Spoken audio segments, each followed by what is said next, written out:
Barabara kabisa, na tumai kwamba umeamka vizuri na Mungu ambaye ni mwaminifu amekulinda kabisa, amekufanya kwamba kila macho kilikuwa unakililia kila wakati Aisee, nakwambia kwamba iko shwari sasa. Naamini kwamba Mungu Mwenyezi ambaye amesema kwamba hawezi tuacha hata siku moja, hata kuacha kabisa, kwa sababu yeye ni mwaminifu siku zote, kwa sababu yeye anatupenda sana. Sijui umeamka namna gani, sijui umekuwa na usiku na aina gani, na sijui uliamka kivipi, sijui ikiwa umeamka ukiwa umeomba, sijui ikiwa kwamba uliamka ukiwa na matumaini mazuri juu ya Mwenyezi Mungu, sijui kama uliamka ukiwa unamtegemea Mwenyezi Mungu, lakini lile ambalo ninaelewa ni kwamba siku ya leo ni kwa sababu ya Mwenyezi Mungu ametufanya ili kwamba mimi na wewe tuweze kufika, ili kwamba tuweze kumwabudu katika roho na kweli. Lile ambalo ninafahamu ni kwamba Mwenyezi Mungu anatupenda. Lile ambalo ninafahamu ni kwamba Mwenyezi Mungu ana mawazo mazuri juu ya maisha yetu. Lile ambalo ninajua ni kwamba Bwana wetu anatupenda, na yeye juu na sababu nzuri na sababu nzuri ili kwamba tumwabudu yeye. Sasa katika asubuhi ya leo nimeingia kwenye ibada hii, yani tunasema kwamba katika sifa na ibada ile, kama tuweze kumshukuru Mwenyezi Mungu ili tuweze kumuinua na kumpa sifa, kwa sababu yeye juu anatosha kabisa kabisa. Karibu sana ikiwa kwamba ndipo unapojiunga pamoja na mimi, niite kama Papa Leonard Isaac, ambapo siku ya leo ni mengi ambayo tutashuhudia ambayo Mwenyezi Mungu ametenda juu ya maisha yetu. Sijui kama wewe Mungu amekutendea mazuri, sijui kama wewe Mungu amekuinua, sijui kama wewe Mungu amekufanyia yale ambayo ni mazuri, lakini ile ambayo najua Mungu huyu ambaye anatupenda kila wakati, I'm telling you, hata kuacha pia wewe utakuwa mstari ule wa mbele kukumbukwa na Mwenyezi Mungu katika siku ya leo, kwa sababu anajua haja ya mioyo yetu. Anajua haja ile ambayo ni ya mioyo yetu. Karibu sana ikiwa wewe unatutazama kutoka kila pembe ya nchi, kila pembe ya taifa, kila pembe ya kontinenti yote ile, ili kwamba tuweze kumshukuru Mwenyezi Mungu kwa sababu ya yale makuu ambayo anazidi kuyatenda juu ya maisha yetu. Karibu sana. Link ambayo nimeweka hapo kwenye page hiyo ya YouTube pale, kama Kisi Hot TV, utaingia tu nayo ili kwamba uweze kuongea na sisi kama kwenye video yetu ya live hapa kwenye Kisi Hot TV. Nashukuru sana kwa wale wote ambao mmekuwa mkichangia wakati tuko pale offline, wale ambao mmekuwa mkifuatilia kama kipindi chetu kiko siku gani, lakini nimeakwambia kwamba siku ya leo basi imefika, ambapo Mwenyezi Mungu ni wa neema, Mwenyezi Mungu ni wa upendo, rehema zake zimejaa juu ya maisha yetu. Kwa hiyo hatukosi kusema kwamba Bwana ni asante. Tunasema kwamba Bwana ni asante kwa sababu ya mema makuu ambaye ametenda juu ya maisha yetu. Na kama ilivyo kawaida, ni kweli kwamba hatuwezi tukaanza bila kumwambia Mwenyezi Mungu jambo.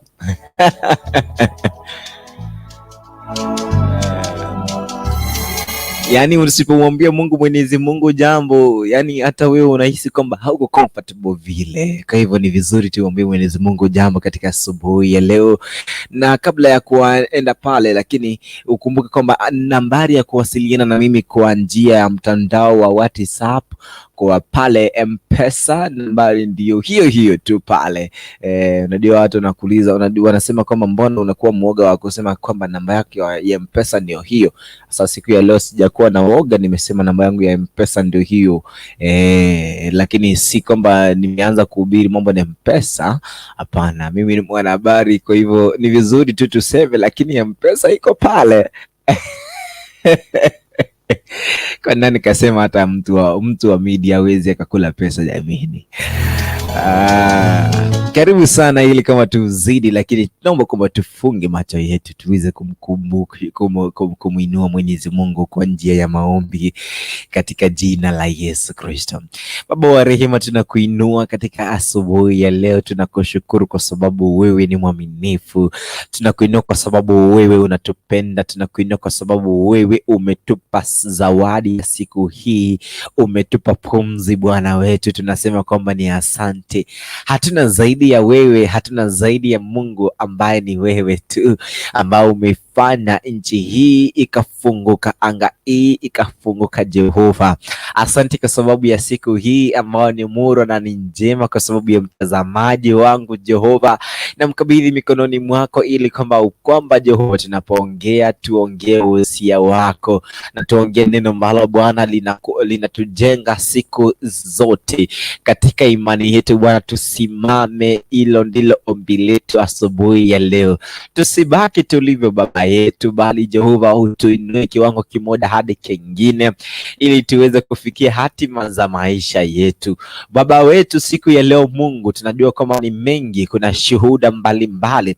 Baba, tunakushukuru kwa sababu ya yale yote ambayo unatenda, kwa sababu ya wale watu ambao wako hospitalini Jehova, kuna wale ambao wako na kazi Jehova, tenda jambo ambalo Mfalme tutakushukuru na tukiinua tukisema, Baba wewe ni wa neema, wewe ni upendo, umetupa tuzo zuri katika siku ya leo.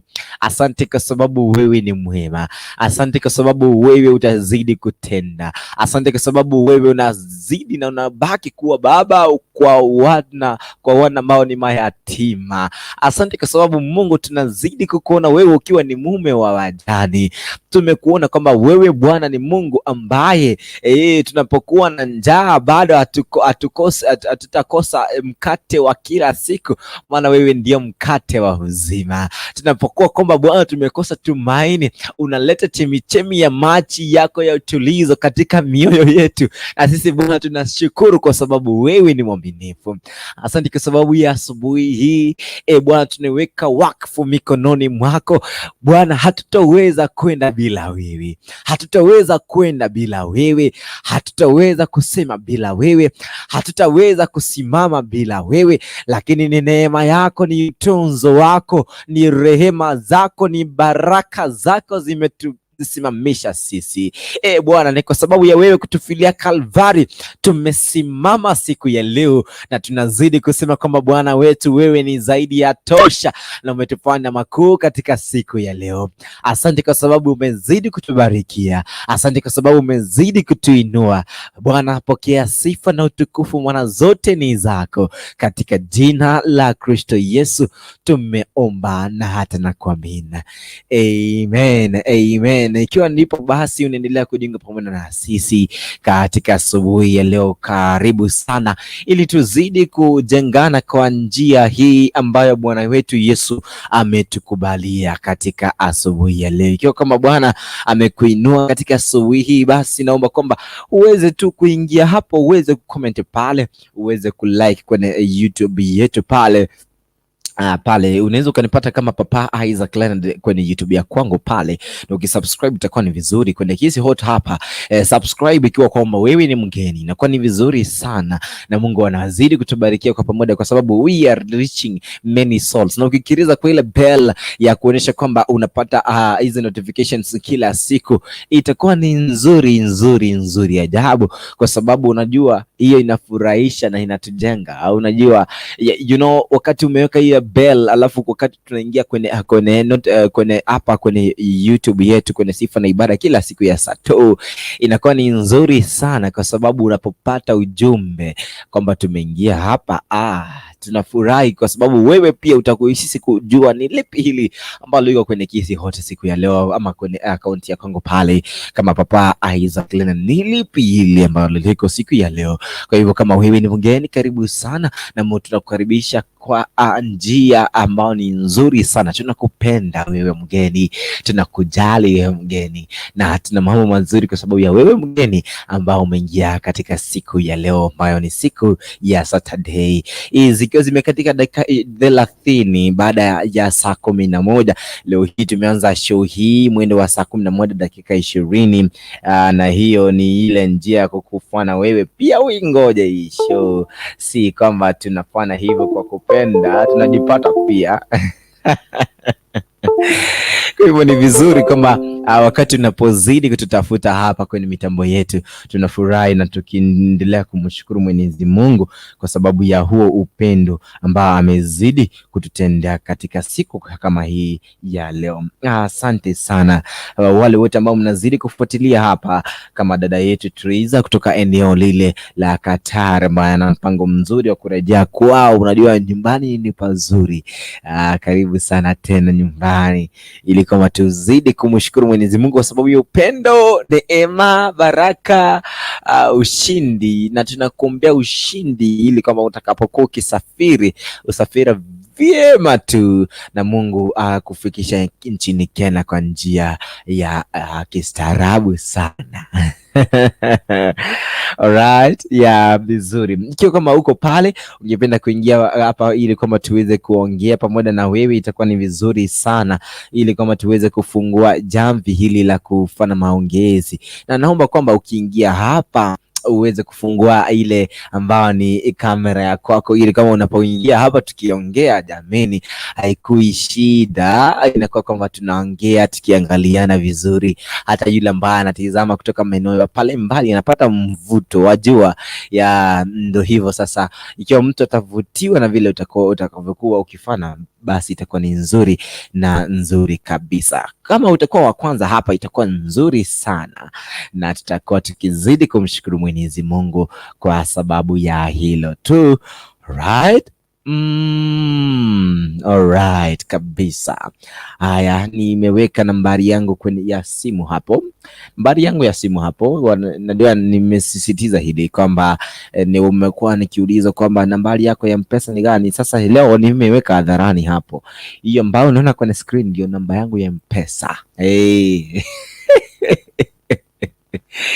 Ndio hiyo. Sasa ukiwa wahitaji, basi itakuwa ni vizuri sana, na tutakuwa tukiwasiliana pia kwa mtambo wangu wa kule katika mtambo wangu wa WhatsApp pale. Itakuwa ni vizuri, ili kama ikiwa kama unaona ni vizuri, tume ujumbe pale ili tuweze kuangalia katika mambo yetu ya peperushaji wa mambo yetu ya kila siku. Ikiwa kama mambo yako vibaya, basi tunakuomba kwamba utupe maoni yako, itakuwa ni vizuri. Ikiwa sauti inasikika pale, itaweza kucomment pale, itakuwa ni vizuri.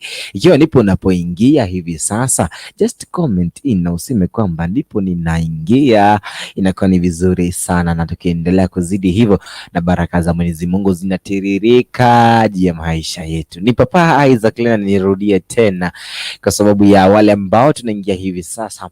Kipindi hiki ni cha Sifa na Ibada, ikiwa leo katika siku ya leo tuko na lile ambalo tunalisoma katika siku ya leo. Yes, I want you to unataka tu usome katika Biblia, katika kitabu cha Wakorinto wa pili, sura ni ya 5 mstari ni wa 17, ambapo inasema kwamba therefore if anyone is in Christ, he is a new creation, the old has passed away and now behold the new has come. I want you to see this, kwamba inasema kwamba ikiwa kwamba kuna yule ambaye ameweza kuingia katika hiyo hali ya kumkubali Mwenyezi Mungu, kwa hivyo ni kumaanisha kwamba ya kale yamekwisha na amekuwa mpya ndani ya Kristo Yesu, kwa sababu tunakataa yale ambayo yalikuwa yakifuana katika ile hali ya kitambo, ile hali ya kusema kwamba mambo yalikuwa namna hiyo. No. Yani ulevi, ulikuwa mlevi wakati ule, yani wajua ulikuwa mlevi wakati ule, na wajua ni mzuri tu ni vizuri tu tuweze kujua ili kama itakuwa ni vizuri. Unajua wakati nasema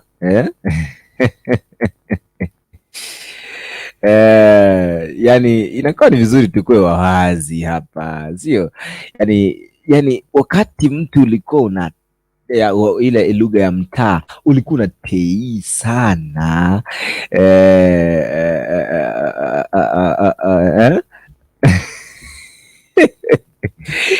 ama ulikuwa ni mtu ambaye kwa kweli wewe unajulikana ni mtu ambaye ulikuwa unaongea mambo ni mabaya, matusi yako yalikuwa yanajulikana kwamba wewe ulikuwa ni hasimu sana kwa mambo ya kutusi jamini, ulikuwa unasikika, ulikuwa unatambulika sana, ulikuwa ni kigogo kwa mambo ya kufanya nini ya kabisa. Mambo ya kutusi, wewe ulikuwa unajulikana, wewe huyu tukianza kwamba ni mambo ya kuchongoana hapa, mimi nimesarenda. Mtu nasarenda sana, yani ikiwa kwamba mumeanza mambo na chakula, wewe unajulikana, wewe ni glutton. Unajua kuwa glutton si kitu mzuri, hapo tuelewane.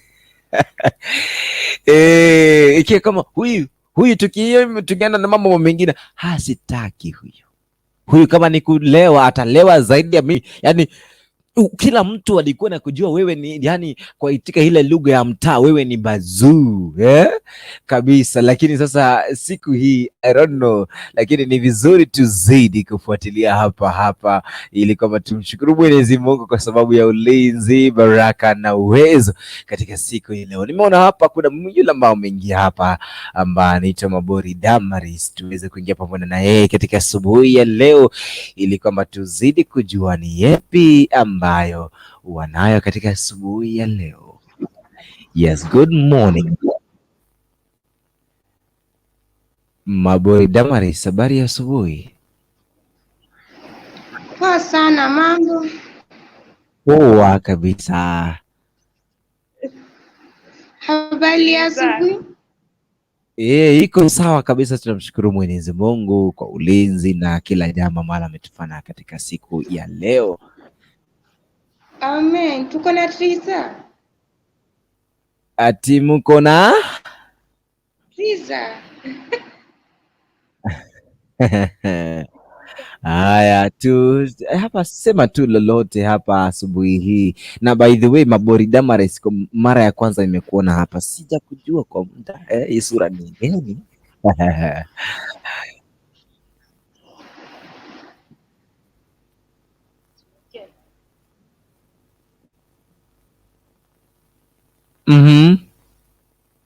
Oh, Triza, nimekuona pale. Triza, good morning. Tukua pamoja na Damaris. Yaani unajua asante sana. Ni sahi nimeangalia hiyo picha, nimekumbuka picha ambayo ninaiona WhatsApp pale.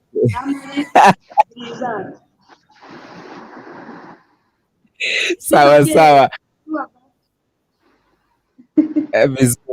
Vizuri sana, karibu sana dada yangu, ni mara yako ya kwanza nimekuona hapa na ninakushukuru sana kwa kujiunga pamoja na sisi. Asante sana dada yangu.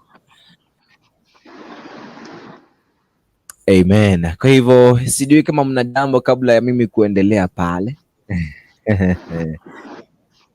Okay, let me take this opportunity to thank our God for the gift of life and the good that He has given us. Because there's many people wanted to meet today, but many of them they have died, and others they're in some various hospitals. So we thank God for all. And there are people outside there who are suffering. But for us, we have to thank God for what He has done for us, because He is a wonderful God. Sure, He is a wonderful God. Sijui kama kuna mmoja pale manyumbani unaweza ukatuma salamu jameni, unajua akipata hizi salamu nafurahi kwa mpigo. Okay, let me pass my greeting to my mom and my dad, Robson Mabori Omari, and my mom who is Sarah Gesare. Na my sister Chaneti, kuna Rosemary,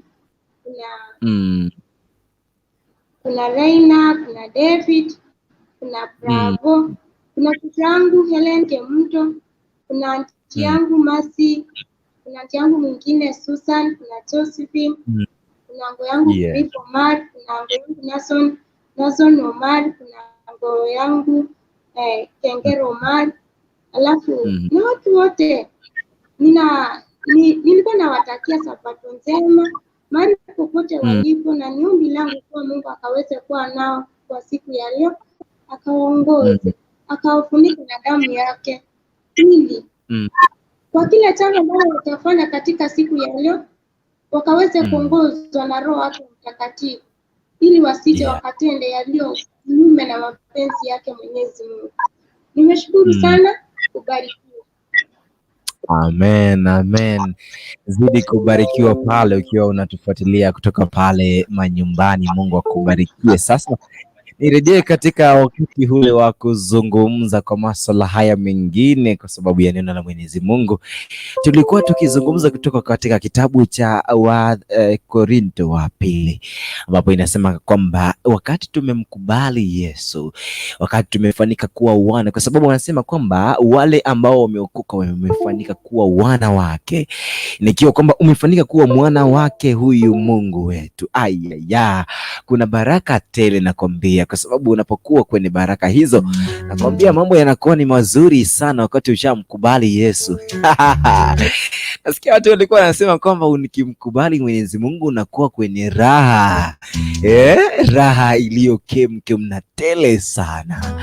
Lakini siku ya leo nakwambia kwamba hiyo raha ipo na ni kweli sana.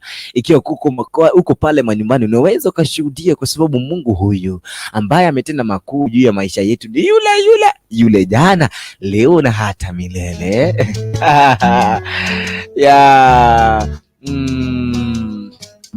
Naona pale James Abuki anasema Papa Isaac na kuona tuombeana kila wakati. Barikiwa sana. Salamu kwa watangazaji na mashabiki wote wa Sifa TV. Thank you so much Bwana James Abuki. Mungu azidi kukubariki baba, na uzidi kusonga, kwa sababu neema ya Mwenyezi Mungu iko katika upande wako. Na aise, usiogope, kwa sababu ukimwambia Mwenyezi Mungu asante, na unajua kuna wale watu ambao tumezoea tu atupende kushare yale ambao tumeyafanya wakati ule wa kitambo. Unajua ni vizuri you share that testimony, ukisema kwamba Mungu, yani hili nilitenda kwa sababu sikujua, lakini baada ya mimi kukujua na mimi kuita mwana wako, yani nilikuwa mtu ambaye nimebarikiwa sana. Nakumbuka wakati fulani tukiongea na Mkongo, na Mkongo alikuwa anasema mimi na mtu napenda Mungu sana, yani mama mazuri sana. Lakini unajua unazidi kumwambia Mwenyezi Mungu, unajua amenitoa mbali huyu Mungu. Yani kama ulisafiri kwa ndege, na mtu kama mimi sijaingia kwa ndege niingie nisafiri, lakini kuingia ndani, yani ile kuingia ndani kunasema kesi okwerengi. Alright, kule kuna JK happy anasema kama happy Sabbath you all. Thank you so much my brother JK.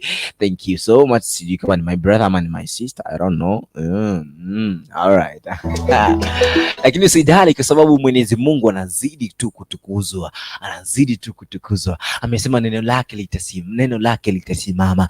Yani ni kumaanisha kwamba neno lake ni la upendo. Ndiposa ukimkubali huyu Yesu, yale yako ya kitambo yanaisha, kwa sababu anajua kwamba wewe ni mwana wake, kwa sababu anajua kwamba wewe sasa anataka akutunze, akutengeneze, akuandalie yale ambayo ni mazuri. Yani make a revelation to your life, akufanya uzidi kuinuliwa, akufanya uzidi kubarikiwa. Hautabaki ulivyo my friend, hautabaki ulivyo. Naona pale hali ya maoma inataka kunizidi, lakini sasa hapa usinikwambie vile tunafanya.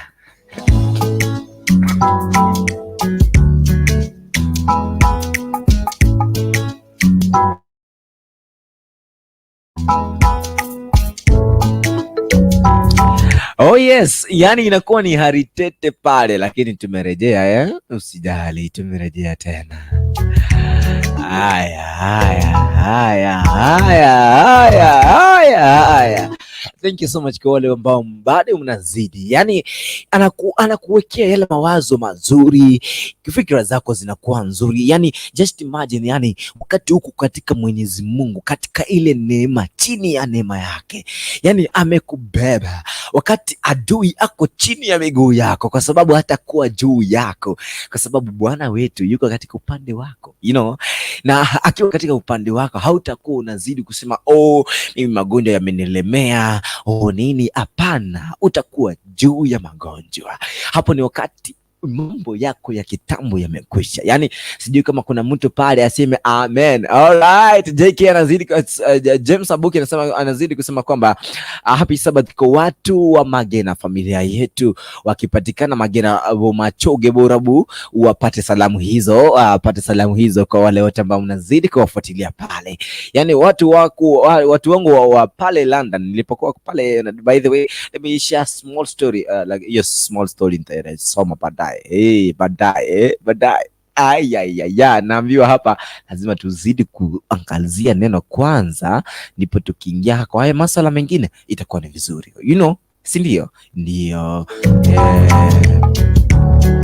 So I'm telling you, kuna ile importance ya kukubali Mwenyezi Mungu, yani importance rather than kumkubali Mwenyezi Mungu ili yani uwe katika kitabu cha uzima. Ndiyo, ukiwa katika kitabu cha uzima kuna zaidi ya hilo tena, yani zaidi ya hilo tena ni kwamba utaingishwa, yani mambo yako ya kitambo kuwa yako close. Hiyo chapter ya kitambo itakuwa imekatwa kabisa. Sasa ile chapter nzito na mpya kabisa iliyo kemkem ambaye Yesu atakuwa anaiangalia ni hii chapter. Yani ulipomkubali Yesu, wewe ni kipi kilitendeka kwa maisha yako?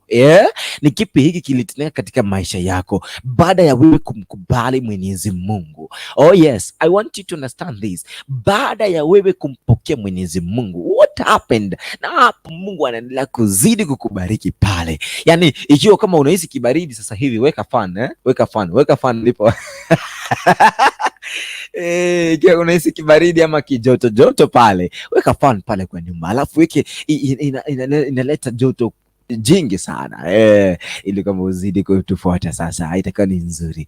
Yani usiondoke, maana hapa kuna neema ya Mwenyezi Mungu imezidi. Yes, sasa zaidi ya wewe, yani mambo yako ya kalenda, yani angalia huyu Yesu vile ni mzuri.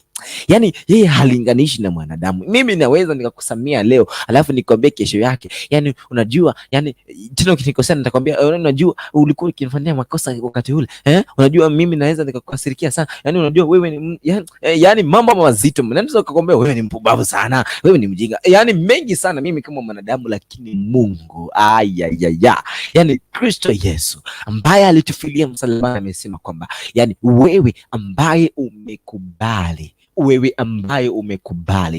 ambao umenikubali leo hii, haitakuwa kama kawaida. Hapana, ni Mungu tu. Tunazidi kumwambia Mungu asante. Fred Platinums kutoka pale upande wa Facebook pale, anafuatilia kwenye kitofe changu cha Facebook pale. Nakumbuka kwamba unaweza ukanifuata kwenye Facebook pale kama Ogoka Isaac Leonard, na hiyo ni page yangu ya pale kwenye Facebook. Kwa hiyo ni page ambayo ni ya utangazaji, na ikiwa utafuatilia pale itakuwa ni vizuri. Lakini kwa profile ya kwangu pale kama Isaac Leonard pale utakuwa ukanifuata, na hata hivi sasa niko live kwenye Facebook pale, na watu ambao wanaendelea kufuatilia, thank you so much, kama John Maish, Simon Junior UG na wengine, thank you so much. Kwa wale wote ambao mnazidi, Dorcas Mogeni, thank you so much, na watu wengi ambao mnazidi kufuatilia, God bless you so much, nawapenda. Yani unajua ukiambia mtu unampenda anafurahi sana, yani kama mwambie mtoto nitakuletea peremende, nitakuletea pipi leo, nitakuletea pipi, alafu ule mumunya namna hiyo, si kula tena, ni kumumunya pale. Yani mtoto akisikia hivyo anafurahi ajabu. So in short, namaanisha kwamba siku ya leo hata zaidi ya siku hii ni kwamba tuzidi kujua kwamba Mwenyezi Mungu ana mpango mwema na maisha yetu. Are you following? Yani nataka ushike hapa. Mwenyezi Mungu ana mpango mwema na maisha yako. So he wants you to come to him. He wants you to come closer to him and he will love to bless you. Trust me, my friend. Nielewe, naelewa lile ambalo nakwambia asubuhi ya leo kwamba ukimkubali huyu Mwenyezi Mungu hautakuwa unajuta, hautakuwa unalia, hautakuwa unasema chochote, kwa sababu you are now a new creation, a new, vile tunasema kwamba kwa wanandoa the new, unasikia kwamba the new couples in town, oh bla bla bla bla, mama zito, mama mengi pale ya pia. Hata kwa Mwenyezi Mungu tunasema kwamba wewe you are a new creature in Christ Jesus. Yani jua tu hivyo leo hii, jua tu hivyo kwamba you are a new creature unto the Lord. Hallelujah. Somebody, ikiwa kama unafuatilia pale, ni vizuri sana, karibu ili kama tuzidi kumshukuru Mwenyezi Mungu pale. Yani nakwambia kwamba ushuhuda wangu mfupi, leo nataka nikwambie ushuhuda wangu mfupi, yani ili kama tuzidi kusonga, kabla mimi kukwambia kwamba Bwana Yesu anakupenda na Bwana Yesu anakuinua na atakuinua. Mimi ikiwa kama unijui sana, leo hii niseme historia yangu kidogo, ile kama wewe ambao hujawahi nijue siku ya leo. Mimi naitwa Papa Isaac Leonard, lakini jina halisi ni Isaac Leonard Ogwoka. Pale nyumbani ndilo jina baba na mama walinipa. Mimi ni mzaliwa wa eneo la Bumariba. And by the way, sijivunii kuzaliwa Bumariba, eneo hili la Kisii County. Hapana, najivunia kwa sababu Kristo aliingia ndani yangu nikiwa mdogo tu. Nashukuru kwamba wazazi wangu waliweza kunileta katika hii dunia na kunipeleka tu kanisani. Yani na huo wakati wote naweza nikasema wakati nilipokea Yesu Kristo nilikuwa ni darasa la 4. That is when I met God. Yani unajua ukimpata Mwenyezi Mungu si vile unavyoenda tu unavyoenda kanisani kila siku. Hapana. When you meet God ni wakati unakiri kwamba yeye ni Bwana wa Mwokozi wako. Nakumbuka kwamba kulikuwa na crusade fulani pale manyumbani, na hii crusade ilipokuwa ikifanyika, niliamua sasa nifanye nini, nifuate pale. Tulienda na baba yangu, na hiyo siku ya kwanza ndiyo ilikuwa siku yangu ya kwanza kuangalia ile filamu ya Yesu Kristo, ile ya kusulubiwa kwa Yesu Kristo. Ilikuwa ni mwaka 2008 pale. Lakini kabla ya mimi kuzidi kusema hapo, ningependa tu kuambia kwamba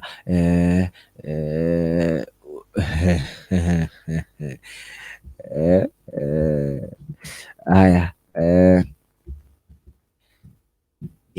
ninasema kwamba wakati huo wote kabla ya kufika hapo, kwanza mimi ni mzaliwa kwa familia ya watu watatu. Ni kiume tu tulizaliwa, mama yangu na baba yangu walizaliwa kupata kiume tu,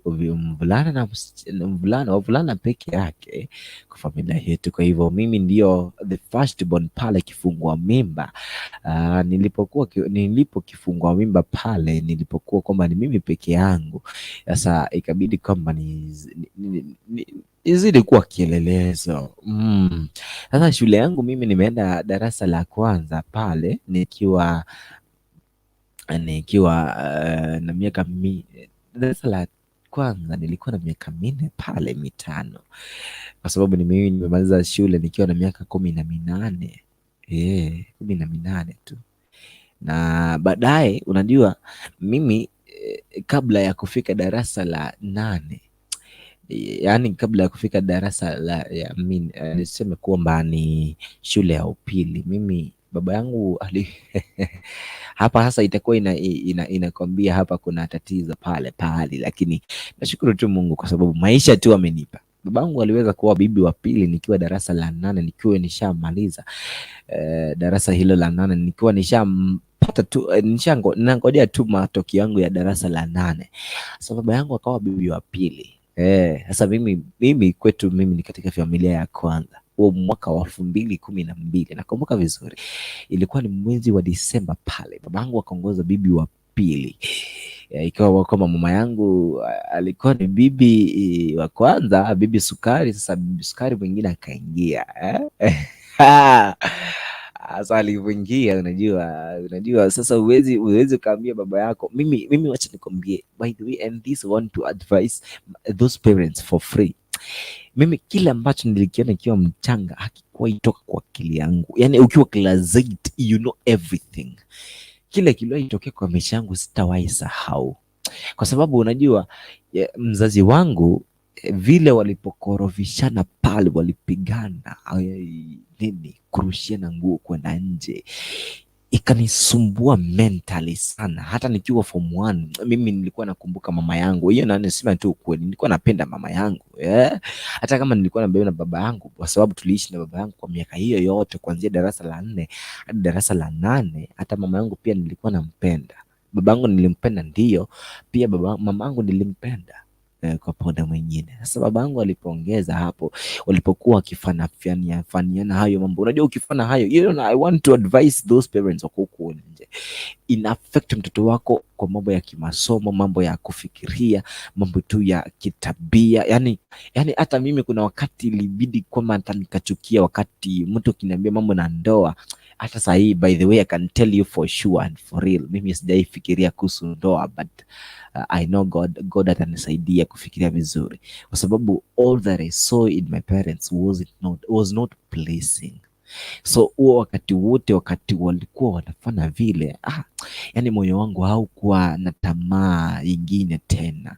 Nilihisi vibaya, I felt heartbroken and all that, lakini I thank God kwa sababu alinisaidia sana kusahau hayo mambo. Wakati ulipokuwa ukisonga, nilikuwa nahisi vibaya moyoni, kwa sababu ilikuwa inanitatiza sana. Ilikuwa nahisi ni kama siko sawa, mimi siko sawa. Yani moyo wangu ulikuwa unaumia. Hata hivi sasa ninashare na mama yangu, kwa sababu alirejea baada ya miaka fulani. Yani I do share with my mother kwamba all that I saw mimi, yani haijawahi toka kwa macho yangu haijawahi toka. Lakini kila ambacho nashukuru Mwenyezi Mungu ni kwamba mimi nilipokuwa wakati huo wote, Mungu amenisaidia sana, kwa sababu wakati wa form 2 nakumbuka, ndipo wakati mimi nilijua kama niko na kipaji cha kuimba. Nilipoelewa kama niko na kipaji cha kuimba, by the way, I just kwanza huo wakati wote sasa ndipo Mungu aliponisaidia sana. Mimi nikajua kwamba ni vyema nisahau yaliyopita, na sasa nipange mazuri ya Mwenyezi Mungu wangu, na nimwambie Mungu, Bwana wangu, ninapenda tu nikuabudu, ninapenda tu nikuwe karibu na wewe, ninapenda tu Bwana unisaidie. Yani this personal, but I want to share with you so that you can understand. So wakati nilijua kama niko na there is this urge ya worship God, kumwinua Mwenyezi Mungu, and I can tell you for sure, yani kitu mara nyingi mimi ninapokuwa kwa worship nikiabudu Mwenyezi Mungu, I do relieve some cries to God. Yani I feel relieved when I just cry before the Lord, because I'm in that worship. Hata sasa unaweza kuona macho yangu yameanza so during that time nilikuwa low, but God alikuwa ananiambia like, my son, be next to me. By the way, I can just tell you for real, when I worship the Lord, I feel closer to God. I feel closer to God. Na kuna wakati ninaweza nikaimba tu hivi kwa worship and then I don't cry. Hakuna, because I remember mahali Mungu amenitoa. So even on my Facebook profile, unaweza kupata pale, I shared one of my videos. Nilipomaliza form 4 nilikuwa nikitatizika, nitafuata course gani, lakini mimi moyoni mwangu kile ambacho kimekuwa ni azimio la moyo wangu tu wakati wote imekuwa kwamba mimi niabudu Mwenyezi Mungu kwa kuimba, na azimio langu lingine ni muabudu Mwenyezi Mungu kwa kukuongelesha wewe ambao unanipata pale. Kwa hivyo ilikuwa ni utangazaji, mara nyingi ilikuwa ni utangazaji, kwa sababu hata shule yangu tu ya upili nilikuwa tu nikifanya mambo upekuzi, mambo ya kupeana ripoti, mambo ya kupeana news nzuri pale. Na mimi sikusita kumwambia Mwenyezi Mungu kwamba ni asante kwa kila jambo alikuwa anafanya. Na unajua nilibobea tu, hata nikiwa kidato cha 3 nilikuwa nimebobea Kiswahili tu, nilikuwa na kimana tu kabisa. Yani hata tukiongea na wewe ilikuwa ni yani maongezi ya moja kwa moja. Kizungu mimi naweza nikasema ukweli, na Kizungu kilikuwa kinateteza kidogo kwa sababu mimi sikupenda kuzungumza. Unajua whatever you make the way you make yourself familiar to a certain language, that is the very language that will have to accept to be in you. Nilikuwa ninapenda sana Kiswahili, na Kiswahili kikapenda tu kuingia ndani yangu, kikaishi ndani yangu. So wakati huo wote nilipoingia mimi nimefanya kazi mingi, lakini sioni matunda. Kile ambacho naona matunda hapa ni wakati niko kwa media, because media I feel, unajua matunda ni gani? Yani how do you feel in your heart? How do you feel in your heart? I can tell you, mimi naweza nikakuwa mwalimu. Yeah, I do teach. I can teach nicely, but kuna kitu ambacho mimi nikifanya niko free. Yani being a journalist is when I'm free. Hasa nilipoingia chuo nilifanya tu hapa Kisii. Nilipoingia chuo nilifanya vizuri. Nikafanya mtihani wangu. Actually my graduation inastahili kuwa mwaka kesho, kwa sababu mwaka huu iliahirishwa kidogo, so nastahili kuwa na graduation yangu mwaka kesho pale, kulingana na vile nilivyoambiwa, kwa sababu certificates za Kongo zimetoka na nimepita tu vizuri, na I thank God majorly for this broadcast journalism. I just thank God kwa sababu this broadcast nimepita sana vile nilikuwa natarajia. Kwa hivyo I thank God.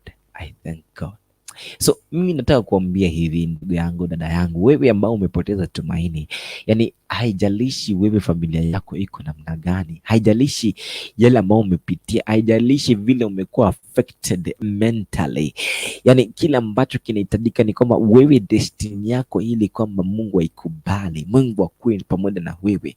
Just accept God katika roho yako, mkubali Mwenyezi Mungu ateke sehemu kubwa katika maisha yako, and actually you won't complain because God is with you. You won't complain, I'm telling you the truth. Na hii nakwambia leo hii because I know the God I trust in. I know the God I believe in. Hawezi akakuacha kabisa. He will have to be with you. He will have to bless you. He will have to uplift you. Yani hawezi kuacha kabisa. And that is why I'm telling you kwamba mageni yale ya kitambo yanakuisha. Sasa unaanza kuongelea mambo mazito, yale mapya kabisa. Sasa mimi ni mpya katika Kristo kwa sababu I just accepted to move with God. Hata wale walionisamea nakwambia mimi niliwasamea. Hata wale walionipa machungu mimi niliamua tu kuwasamea kabisa. Hata wale walionisema mimi niliamua tu kuambia Mungu, mimi niwasamee. That is what Solomon mkubwa ameimba pale katika wimbo wake, kama nimewasamea wote. Hata mimi upande wangu mimi niliwasamea wote. Nimewasamea wote ambao walionitenda mabaya. So that is why today I want to tell you that God anaweza kutoa mbali sana, hata kama uko pale chini, hata kama hauna msaada pale katika maisha yako. God can make you somebody. He can make you somebody. He can make you somebody from that dust to that destiny of your life. Yesoma, tuko wale wote ambao mnazidi kutufuatilia pale kwenye mtambo wetu wa Facebook, pale kwenye mtambo wetu hapa kwa YouTube yetu hapa kwenye Kisi Hot TV. Nipate kama Papa Isaac Land kwenye pale kwa upande mwingine. Mungu akubarikie sana. Naona kuna ndugu ambaye ameingia hapa kisha katoroka. Naomba kwamba urudi ili kama tuzidi kuongea, kwa sababu ni wakati huu wetu tuweze kumwambia Mwenyezi Mungu kwamba ni asante kwa wema wako, fadhili zako. Amina, amina.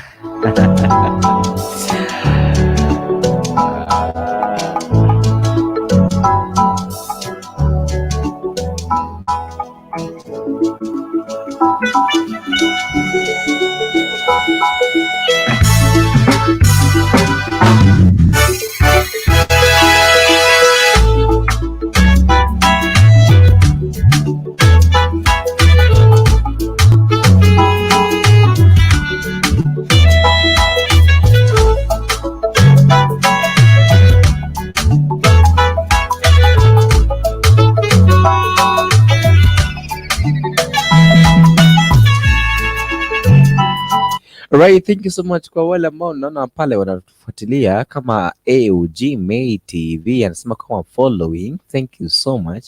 Kuna mwingine pale anasema kama J Kings right. J Kings anasema kama JK morning. Thank you so much. Amesema kama good morning everyone. Thank you so much kwa wale wote ambao mnazidi kutufuatilia. Sijui kama unapata pale, lakini ningependa tu niweze kuweza kukuongoza katika maombi ili kwamba tuweze kumkubali Mwenyezi Mungu, because tumemwona katika hicho kitabu cha 2 Corinthians chapter 5 verse 17 kwamba tumkubali Mwenyezi Mungu ili kwamba awe katika maisha yetu. Naomba kwamba tuweze kuomba na wewe kabla sijaenda kwa Mabori Damaris pale, ambaye naona kwamba kuna kitu wanataka kutuambia siku ya leo. Bila vijana vizuri pale, itakuwa ni vizuri. Haya, Papa Isaac, good morning. Good morning to you, J Kings, right? God bless you so much. And pale naona kwamba J King, right? AOG May TV, I see you. Thank you so much. Thank you so much. All right. So I want niweze kukuongoza katika maombi haya, kwa sababu unajua ni vizuri I just make myself clear and I just make my show lazima nimalize kwa njia iliyo nzuri. I don't want to nimalize story yangu hapa bila kukwambia Kristo ndiye njia. Nitakuwa nimekosa.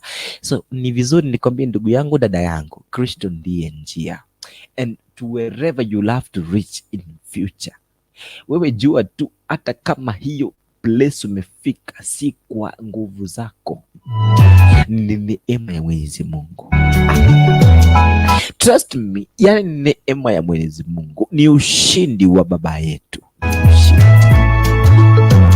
Alright, naomba kwamba uweze kufunga macho yako, na kama hujampokea Mwenyezi Mungu uweze kumpokea siku ya leo, kwa sababu utachukua sala hii nyuma yangu. Sema: Bwana Yesu, nimekuja mbele zako na nimejua kwamba nikiwa nawe na wewe ukiwa ndani yangu nimefanyika kuwa kiumbe kipya. Naomba kwamba unisamee makosa yangu, unisamee dhambi zangu, unisamee mahali ambapo Bwana mimi nimekosa, ili kwamba niweze kukukaribia wewe baba yangu.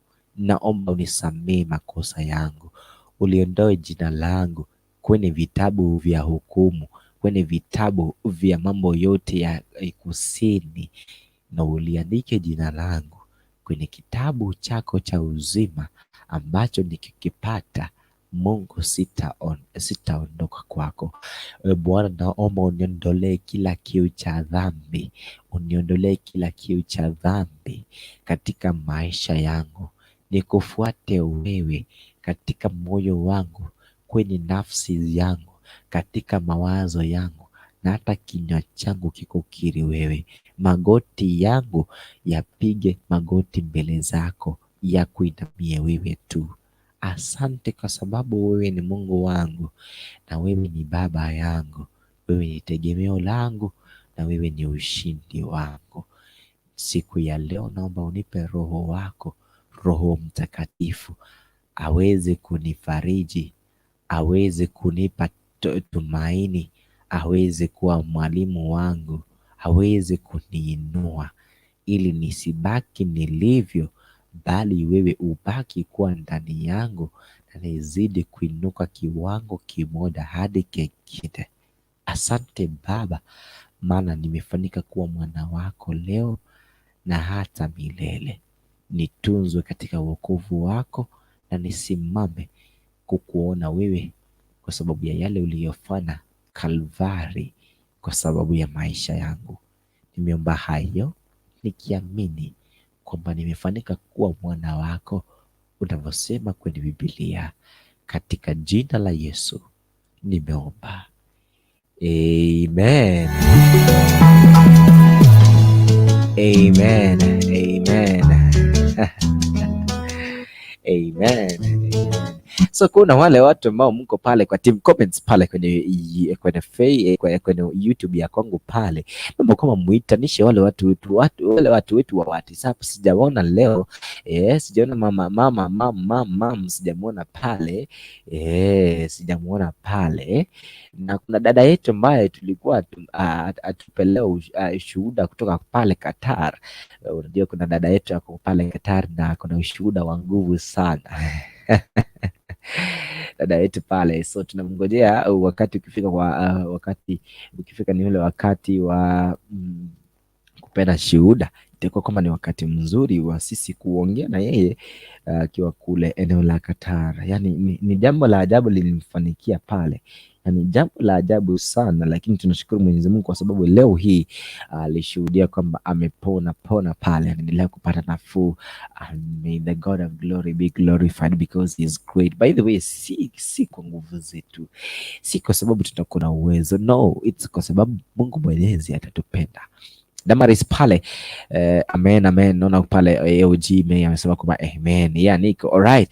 Say Mabori Damaris, naomba kwamba uweke picha yako niweze kukuona kwenye picha pale, itakuwa ni vizuri kwa sababu ukionekana kwenye picha itakuwa ni vizuri. Oh good, thank you so much kwa kufanya vile.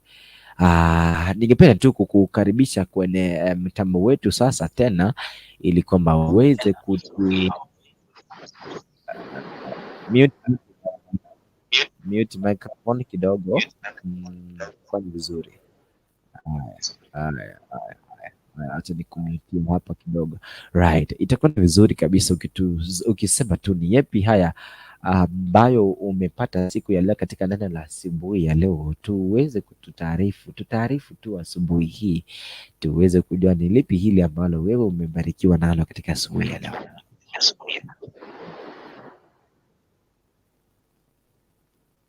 Hello, ningependa urudie, sijakupata sauti. Ninasema kwamba ni lipi ambalo wewe leo hii umelipata na unafurahi kwamba leo umejua jambo moja geni ama ya hivi. Okay. Kwanza kabisa mimi nilikwambia niko na furaha kubwa sababu niko na afya njema pia na uhai. Ni wengi ambao walitarajia kufika siku ya leo lakini hawakuweza kufika. This morning nimekuwa na my friend huko Trisa kaniambia kuna mahubiri yanaanza mahali fulani. So akaniambia can you show me on how to enter in this show? So nikamwonyesha na unfortunately ameweza kutoka kidogo lakini atarudi. Najua.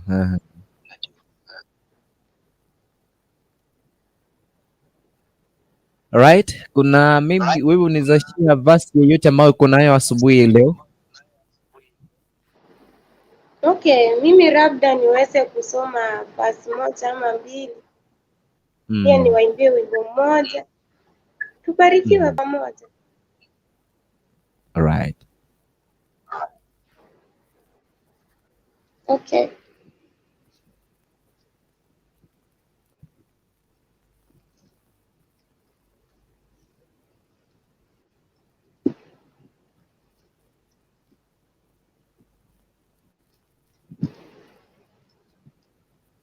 Kama uko na Biblia ningependa uweze kufungua Revelation pale hiyo ni the last book in the Bible katika Agano Jipya.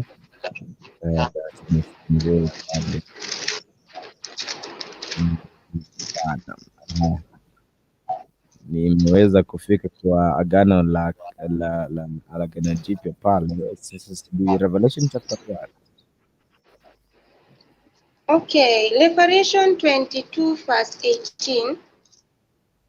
But before we read this verse, I want us to go down and pray so that we can read the Bible. Let us believe. Our kindly Father above, we come before you, Lord. We thank you for the gift of life and the good health that you have given us, Lord. We are sinners, we pray that you forgive us our sins, as we forgive those who wrong us, Lord. See now we have come unto you, Lord. We want to read your scripture from the Bible. I pray that you send your Holy Spirit so that to guide us in whatever we are going to read, so that can help us in these days that we are living in this world of evil, Lord. And this is my humble prayer. I pray and believe in Jesus' name. Amen. Amen. Okay, inasoma hivi from the book of Revelation 22 verse 18. tunaweza kuona ya kwamba kuna maneno ambayo Yohana ameweza kunena hapa. Nayo maneno anasema ya kwamba mimi Yohana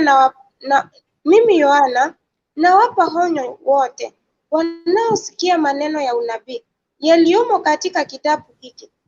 Mtu yeyote akiongeza chochote katika mambo haya, Mungu atamwongeza mabaya yaliyoandikwa katika kitabu hiki. Na mtu yeyote akipunguza chochote katika maneno ya unabii yaliyomo katika kitabu hiki, Mungu atamnyang'anya sehemu yake katika ule mti wa uhai. Na sehemu yake katika mti mtakatifu ambavyo vimeelezwa katika kitabu hiki.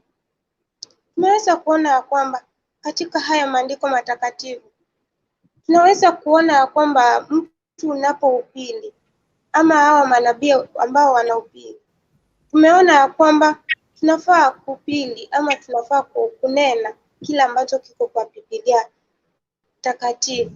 Hatufai kuongeza neno wala hatufai kutoa neno lolote. Tunafaa kusoma jinsi ambavyo Biblia imetuambia, tusije tukajiwekee mafunzo ambayo ni ya mvuto kwa ajili ya kufurahisha watazamaji, kwa ajili ya kufurahisha wasikilizaji, bali tuweze kuhubiri ama kusoma neno la Mungu jinsi ambavyo ilivyo, tusiongeze wala tusitoe. So kwa wale ambao ni wahubiri ambao wataenda katika siku ya leo, ninajua ya kwamba ni siku ya Jumamosi, utakapoenda kanisani, ni ombi langu kuwa Mungu akaongoze, akawatie Roho wake Mtakatifu. Mnapoenda kuhubiri msionekane nyinyi, bali Mungu akaonekane ndani yenu. Nimeshukuru sana kwa nafasi, na hiyo ndio nafasi ambayo ningependa tusoma asubuhi ya leo, na ukinikubalia nitaweza kuimba wimbo mmoja. Imba tu, umekubaliwa tu. Okay, asante sana.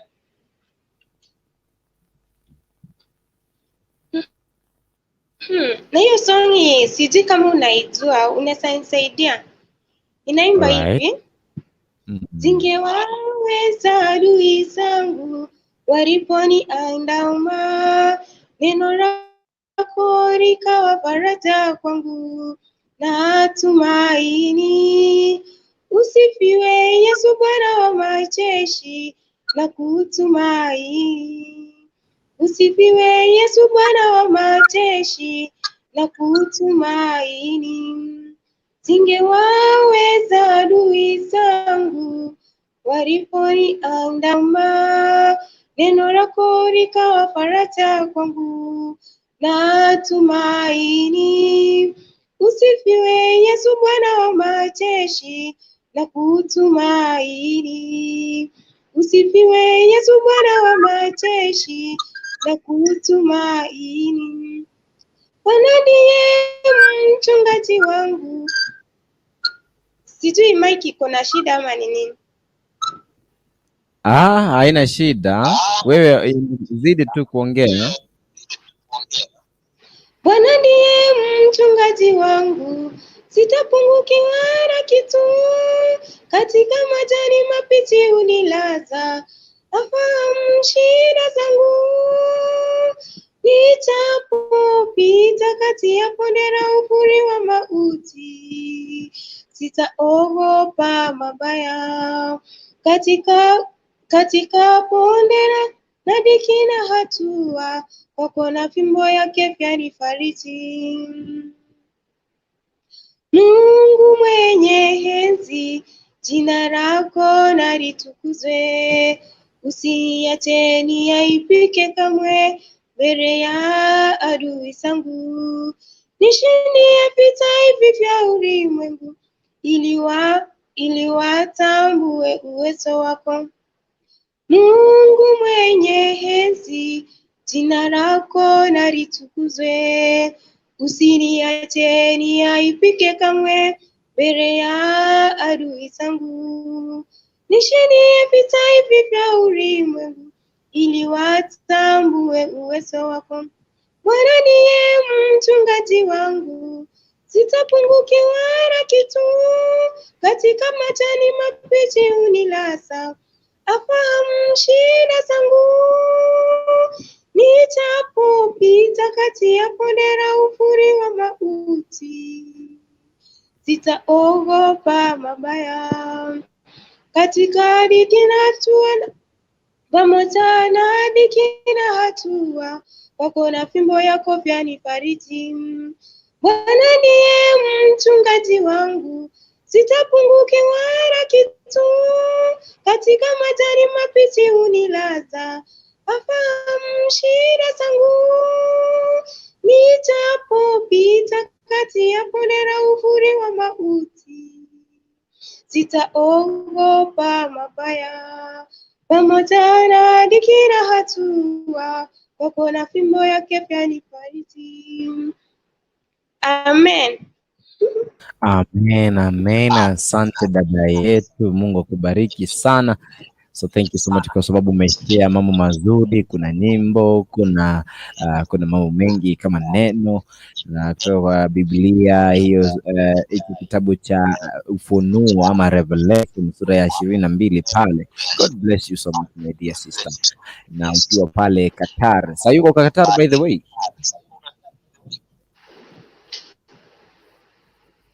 Nani mimi? Hapana. Oh, kwa hivyo dadangu amefika Kenya.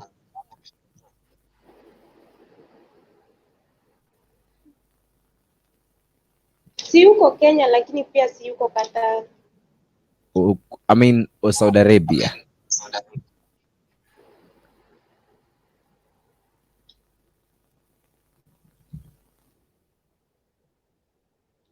Haya, sawa sawa.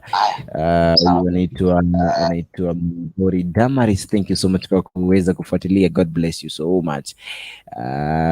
Kabisa. God bless you so much kwa kuzidi kufuatilia.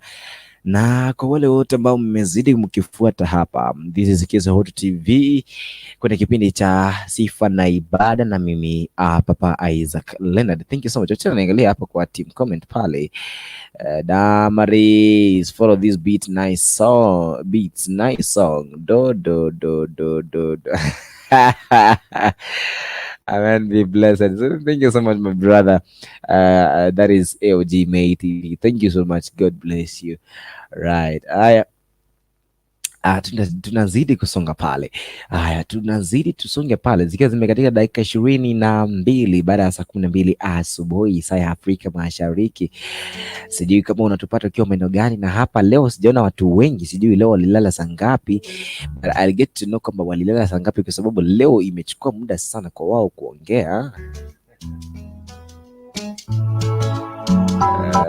Unajua sometimes programs zinaharibiwa, wakati mwingine wakati mwingine ziko sawa, kwa sababu tunajua wakati wa program kuisha pale inakuwa ni saa 6 pale, saa 6 saa 7, ili watu wapate afueni kidogo wapumzike. Ikifika saa 11 tuamkie hapa, lakini it's okay, yeah?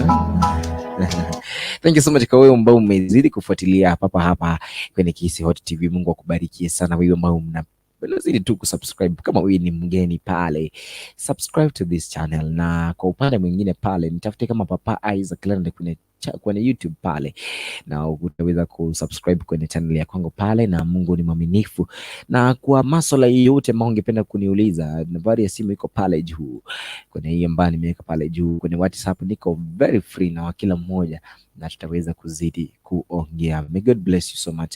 Leo sijapata watu fulani wanajijua tu ambao wanani keep busy pale hapa, but God is there.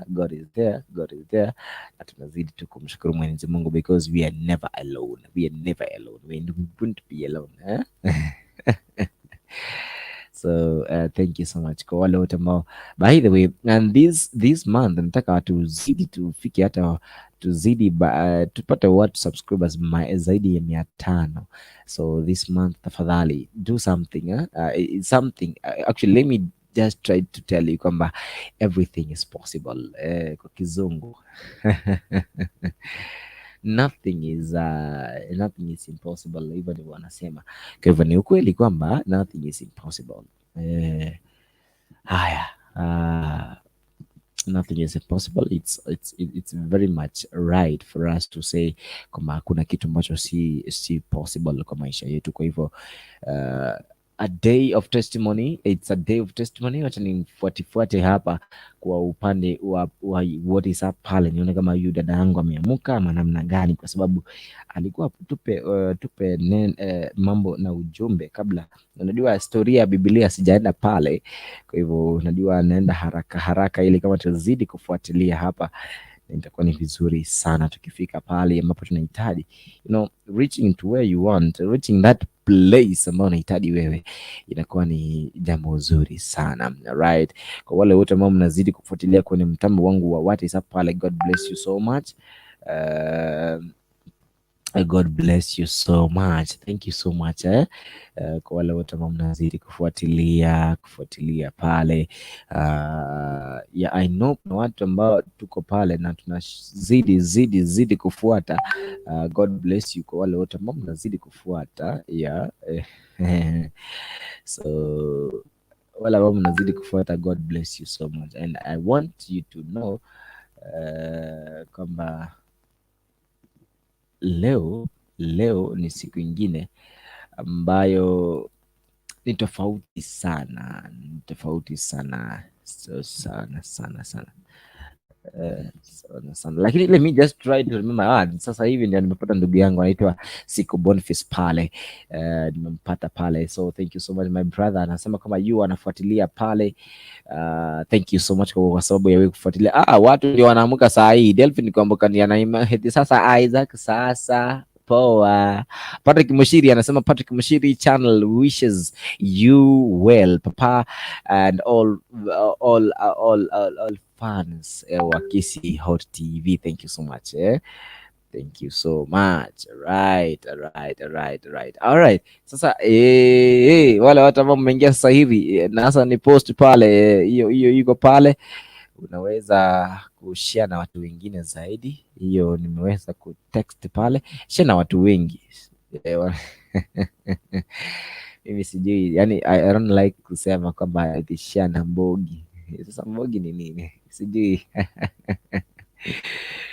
Right. Sasa hiyo ni ile lugha ya mtaa, wanasema mbogi ya mtaa.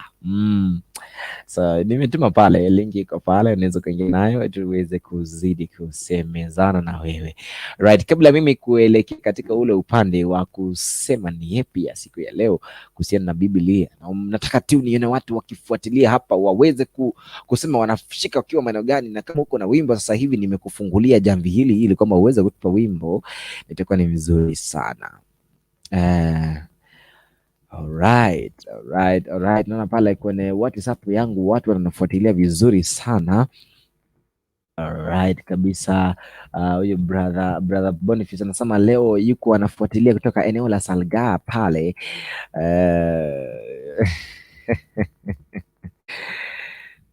Vizuri sana. So anafuatilia, may God bless him. So anasema kama anasafiri bado, lakini anafuatilia sana kwenye WhatsApp, iko sawa kabisa, inashika pale. Thank you so much kwa wale wote ambao mnaendelea kufuatilia. God bless you. Alright, haya tuzidi.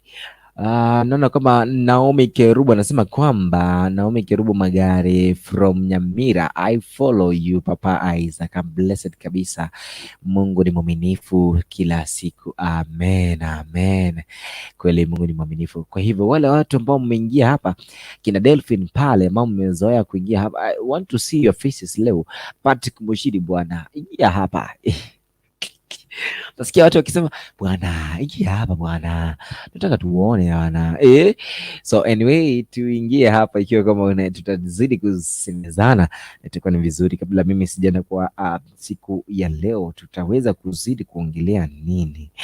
So hilo ndilo swali kila mmoja anajiuliza sasa hivi, zikiwa zimekatika dakika 29 baada ya saa 12 asubuhi, tukiwa tumebakisha nusu lisaa hivi na dakika chache vile, ili tuweze kurudi tena kufuata mambo mengine tofauti. Lakini tunazidi kusema kwamba Mungu akubariki. Sasa wewe ambao zaidi unafuatilia kwenye kipindi chetu hapa kwenye Kisi Hot TV, wewe ambao unazidi kufuatilia, God bless you so much. Hautabaki ulivyo, hautabaki ulivyo, hautabaki ulivyo. Mara nyingi nimezidi kusema hili jina because I trust so, because nobody here utabaki ukiwa ulivyo siku ya leo. You could remain the same way you are today. Oh yes, you could remain the same way you are today because our God Lord Jesus is with us. Oh yes.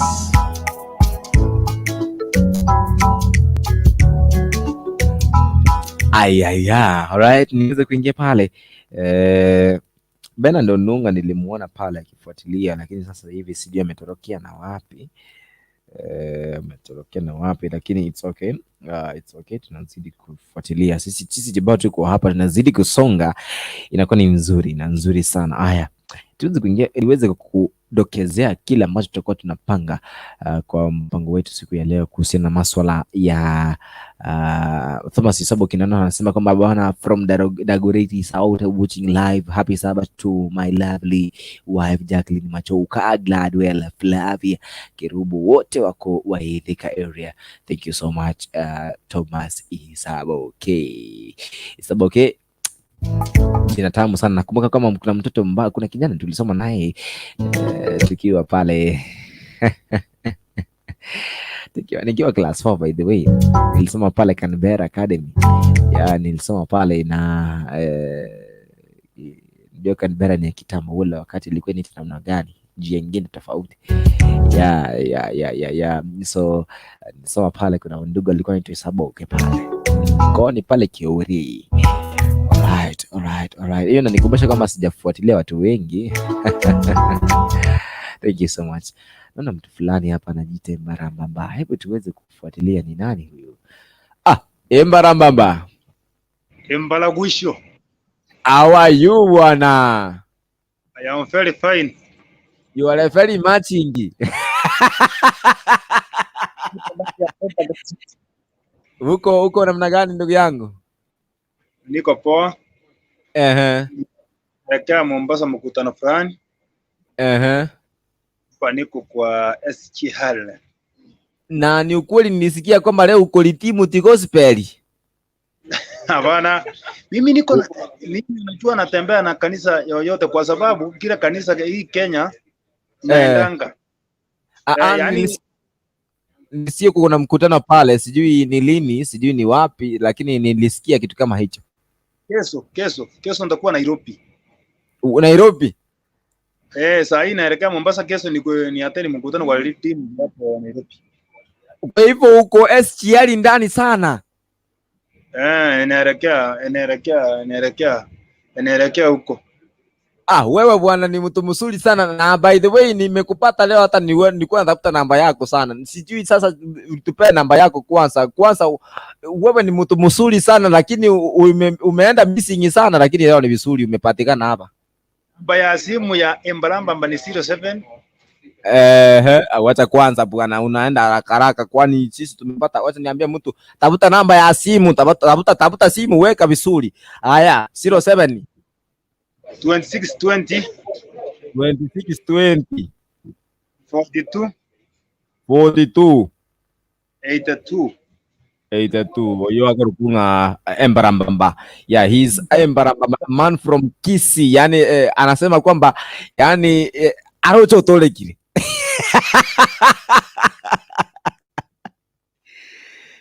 Embarambamba. Embarambamba network inamtatiza kidogo. Tutarejea kwake baadaye. I'll have to get this man. Lazima atafuata hapa. Lazima.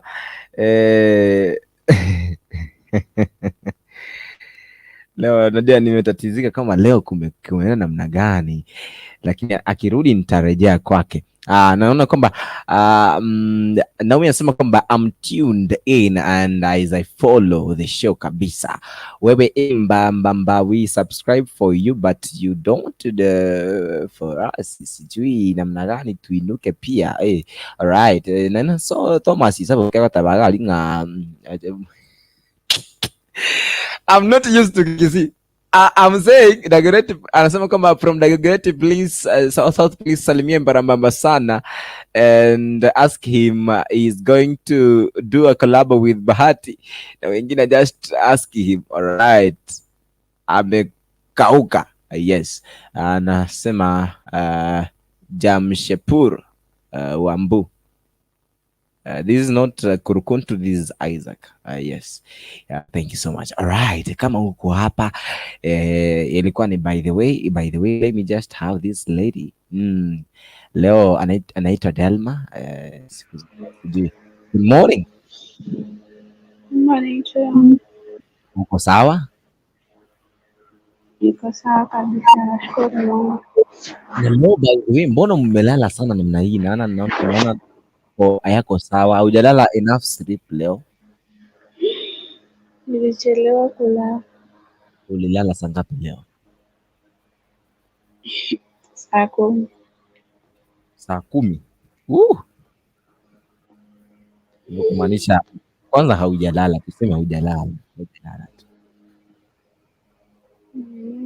Ndio nataka kulala.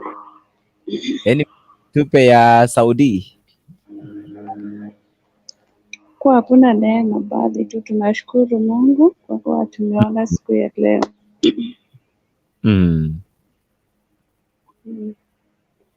Hope umeamka salama.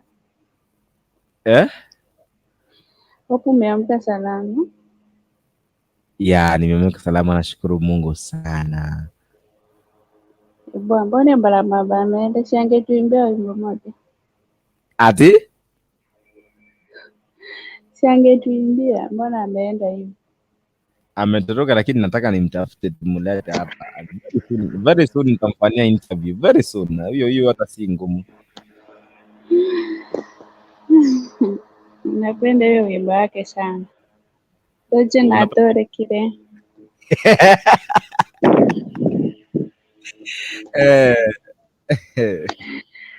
Hata angeniimbia wala hiyo wimbo ningeokoka pia mimi siku ya leo. Ungeokoka leo? Na si umeokoka jameni pia wewe jameni. Aidha, hebu niimbie Sagira, sema aje. Leo sina mudi ya kuimba. Hauna mudi ya na Mungu alikuwa na mudi ya kukupea uhai kweli? Moja maneno mingi. Inaenda aje?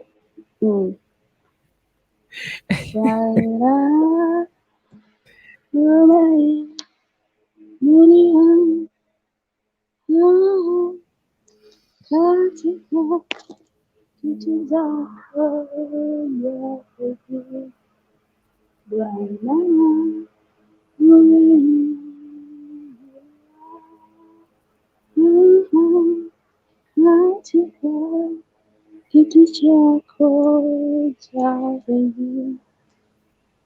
Ndera leo watero wewe. Haya. Haya, nataka nikuimbie lakini usiimbe kwa sababu tutakuwa tuna hizo strings za kuimba kwa sawa. Na unalia. Mbona unalia? Mtoto. Na naona jicho moja bwana. Tunastahili kuwa macho yetu. Aiza kaja madera. Haya, kabla ya mimi kuimba wacha niangalie hapa, kuna SMS pale. Zakari Sagwe Magari tuned in Nyamwetureko, Nyamira County with my parents John and Nora. We are blessed and I wish also that they believe it's a happy Sabbath. Thank you so much. Yeah, hiyo ndio text pekee yake nilikuwa naangalia pale. Haya, wacha nikuimbie sasa. Alafu wacha nikumute microphone ndio vizuri. Haya. Delma, this Delma nataka nimwambie bwana umeinuliwa. Haya, unajua That sauti iko mzuri. I can't deny kwamba sina sauti leo Sawa sawa.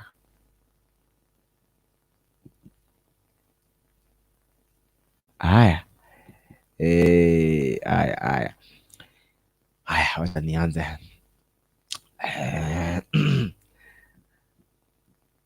Bwana umeinuliwa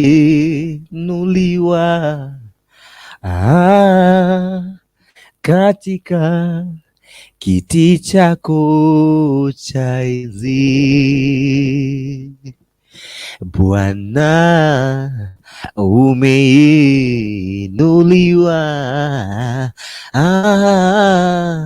katika kiti chako cha enzi. I think hiyo imetosha. Imetosha to keep that energy ya kumaliza show, sio?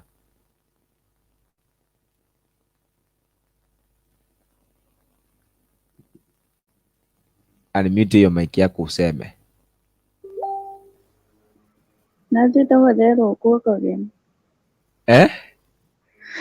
Nitaka uimbe full song. Unataka kuimba wimbo mwingine? Nilitaka wewe uniimbie hiyo wimbo yote yani. Ndio kuona. Yote. Ama uambie Mbaramba Barudi aniimbie basi. Haya, tutaongea na yeye, tutazidi kuongea na yeye. Already tumeanza kuongea na yeye WhatsApp pale.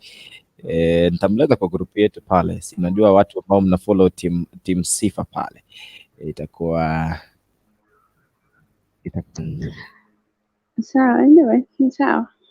Pamoja. Haya, huyu anaitwa by the way, kwanza salimia watu wa kwenu bwana. Salimia watu wa kwenu kabla hujatoroka. Hai, hata siku salimiana. Huko Tabora kwa ndege. Aje nisalimie wazazi wangu. Nisalimie Getro. Venica, Celestine, sijaona kwa team comment. J Flight. Aisha Kibaba na kuona pia. Thank you. Na wote mafansi wote wa Kisioti TV. Nawapenda na Mungu anawapenda pia. Hoja yake na sapato njema, but nauliza mbona hakujangi kanisa leo? Mtu amke hata kama ni dakika 5 tu, atapata neno moja tu itamsaidia kwa siku ya leo. Thank you. That's what I have for now. Bye bye. Alright. Na kuna mtu hapa ananiambia kwamba nikwambia umekusalimia. Kuna Teresia Njuguna anasema kwamba nikusalimie sana. Nimesalimika. Yeah. Alright. Thank you so much my dear sister. God bless you. Right. Wewe najua wewe haukwangi mbaya. Alafu ambia Getu Mbaze sijamuona leo. Sijamuona leo. Itanisha. Ngoja nimuite. Razed mama ameingia huko. Watu ni wengi pia lakini hata Blessed Mama hajaonekana hapa. Right. Sasa tafuta yeye. Labda atakuja. Sawa pamoja. Kuja nikae hapa nimeattend. Alright. Sasa kuna shabiki mgeni kabla hujaondoka, nataka umkaribishe, anaitwa Mbori Damaris. Nataka umkaribishe. Hapo ni wakisi unasemanga umkaribishe kasi. Hai, wewe ni rafiki yangu sana. Ako wapi? Mbori Damaris. Ashatoka ama? Anakuja. Haya. Acha nimwangalie, ndio huyu. Damaris. Naam. Kuna rafiki hapa anasema nakujua. Hebu ongea na yeye leo. Hi Delma. Hi to you. Hi Stella. Tuko pamoja, si bado unaona tumepatana hapa tena. Kwanza kuambia Isaac naitwa Stella. Anaitwa Stella tena. Woi. Naitwa Delma. Haya. watu mnamaza kukaribisha mgeni hapa. Mgeni kutoka kule naona anatoka kutoka maeneo ya Nigeria. Naona amevalia Kinigeria kwa Don Calvis. Good morning Don Calvis. Good morning too. Huko kutoka maeneo gani baba? Na kuona unaashiria sana. Niko Kenya tu. Niko Kenya. Oh, alright, vizuri. Mko poa? Tuko poa sana labda.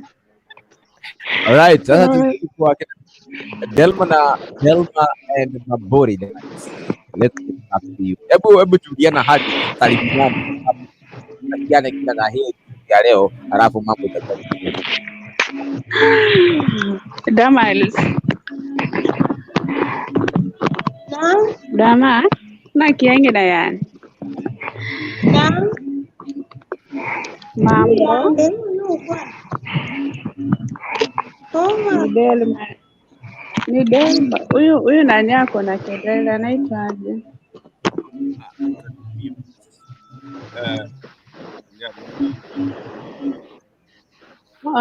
Damani, karibu sana Kisioti TV. Leo ndio siku yangu ya kukuona hapa, sijai kuona tena. Karibu tena siku zote. Alafu ujue ni nini?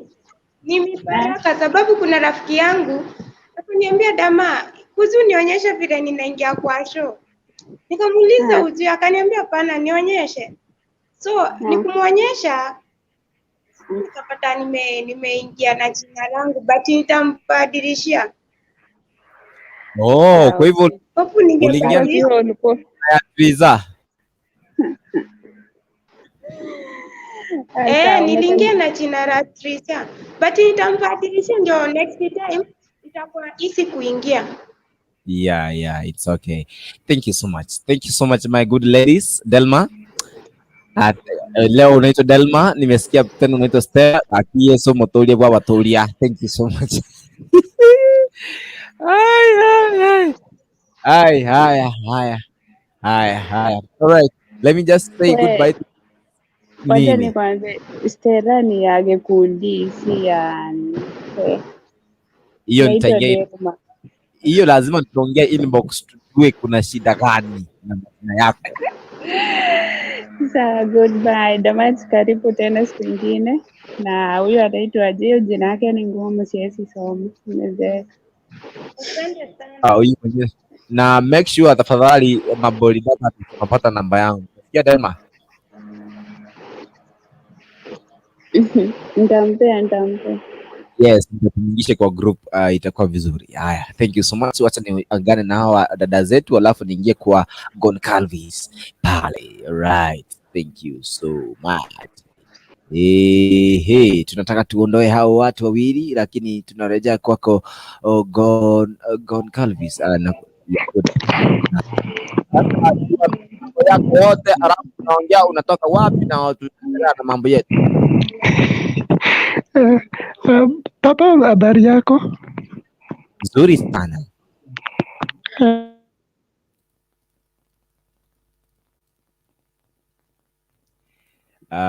Pale ametatizika kwa sababu ya mitambo, watakikuwa sawa itakuwa vizuri. Tuangalie pale kuna anaitwa nani? Huyu mwana aliniomba Finika. Anaingia. Hello, good morning. How are you?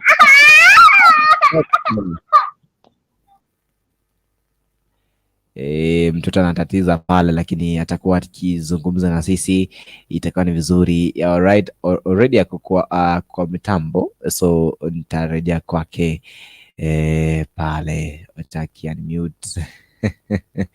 Finika, nitarejea kwako. Wacha kwanza tuliza watoto alafu nitarejea kwako kwa muda usiokuwa mrefu pale kwa mtambo wangu wa pale kwa Facebook. Vivian anasema kama blessed bro, thank you so much. Tukisonga pale chini, Patrick Mushira anasema yes James Wagan. Alafu tuna 254. By the way, Thompson 254 bwana, umenitupa bwana, kuna nini? Haya, anasema kama Sifa na Ibada mpaka tamati kimoda bro, thank you so much. Kuna Patrick Mushiri pala anasema kwamba Wambu, this is Leonard, sio Kuruntu. Alright. Yes, utakuwa na majina wow. Alright, nirejea kwako tena Finika so that aweze kutuongelesha, alafu weke, by the way, weke picha tukuone gaki. Finika Finika Finika.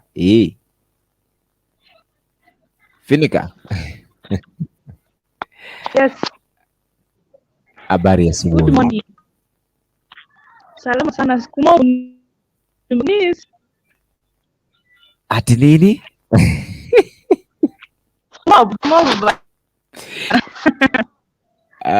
Ni kweli, by the way. Uko namna gani? Salama, nashukuru. By the way, unajua mahali huko ni kama network inajaribu kututatiza kidogo, sijui tutafuta na mahali na network vizuri tuweze kuongea. Unanipata hapo? Bado.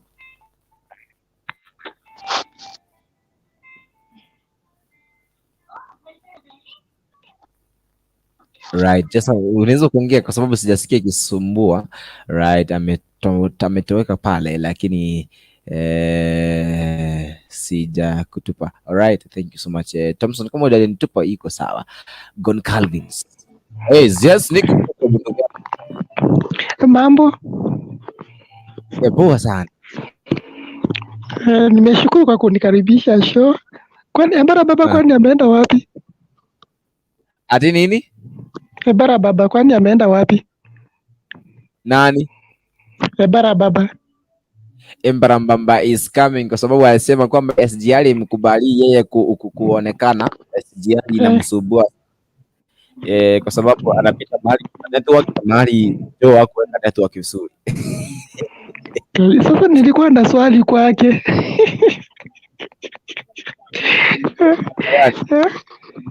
Sasa hiyo swali yake sasa nani atadinjibu ama ni wewe?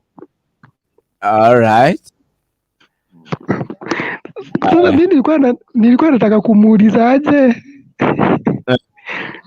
Kuna video yake niliona akicheza muziki akianguka kwa matope. Ni matope ya ukweli ama ilikuwa uongo? Ila si mbaya na si uongo, ni kweli kabisa. Ilikuwa ukweli. We, kwani unadhani ni uongo? Hapa tutamwambia. Hapa Kai. Na bibi yake si yako na kazi. Atuingishi hapa, kuna Finika hapa, acha tumuingishe Finika. Yes, sasa nimekupata vizuri. Sasa unatupata ukiwa wapi by the way my son?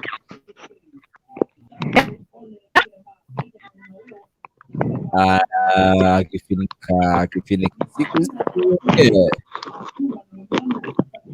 Sipati. Unipata hadi sasa? Okay, hapo nimepata. Right. Ulizo ukiwa wapi? Niko Saudi Arabia. By now. Uko Saudi Arabia. Na by the way, leo ndio ninaona picha yako leo, siku ya kwanza sijawahi kuona kabisa. Hapana. Tumeona kweli. I remember hapana, si ya kwanza. Hii kuna mwenye anijua imagine wewe peke yako.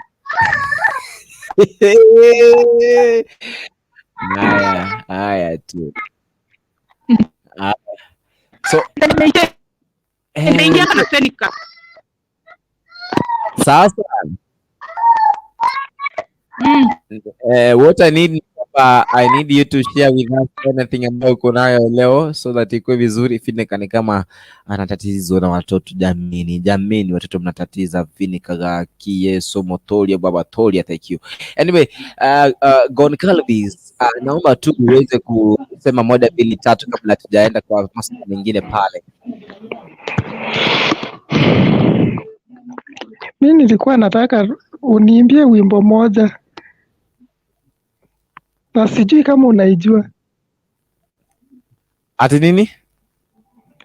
Nilikuwa nataka uniimbie wimbo moja, sasa sijui kama unaijua. Wimbo gani unataka kuimbia? Ile inasema ile inasema Baba najua utanisahau. Oh, hiyo ni wimbo mzuri sana hata na ujua. Ni kama unasikiza redio, ukisikiza hapa sijui vizuri kwa sababu nasikia some sound, Iko mbali. Alright. Haya, acha tu bana, toa kofia tukuona. Toa hata kwa Misri. Kwa dini yetu hatukubaliwi. Wapi hamkubaliwi? Kwa dini yetu. Dini yenu hakuna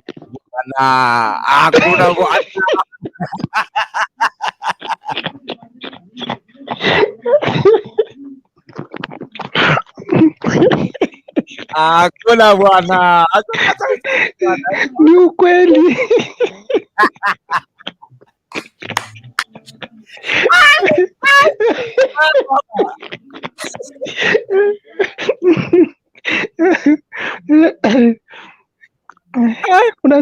Unajua hiyo kicheko ya asubuhi sasa ni miaka umeongeza.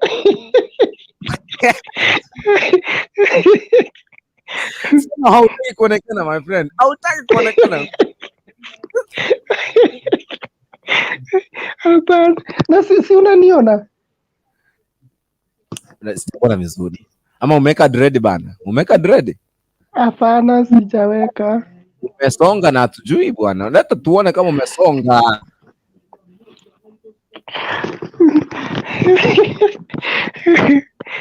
Kesho ndo utaona.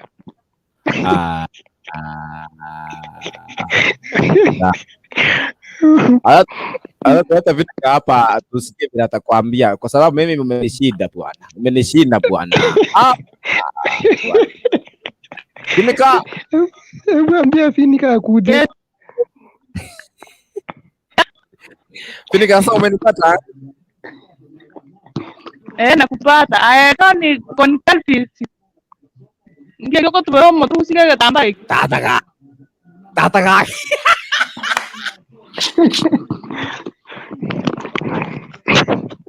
Kwa nini sasa ilikuwa rusike tambe chuta tagakia kutia si mira bwana. Ngoja. Papa, mimi sisikii Kikisia, bwana aongee Kiswahili. Tunataka kujua kama wewe ni mwanamke ama ni mwanaume. Wacha zako. Are you a male or female? Unajua dini yetu haitukubali. Dini yenu hamkubaliwi. Sawa. Hii dini sijui. Kama kimi hiyo dini sijaiona kwa hii Kenya. Dini ambayo na dini ya Wakorintho inavalia kabisa, tunaona inaachilia uso, tunaona bwana. Hata mcheza bwana. Atoroka pale lakini. Wewe. Ametoroka kabisa. Hata sisi dini yetu itukubali. Tunawacha. Wewe sasa mchanue na team comment pale. Team comment chanua huyo ndugu yangu. Chanua huyo. Yaani unajua hata sijaona vizuri sura yake. Unajua tunasema kama ni dada. Sijamjua bwana. Sijamjua imani akifika.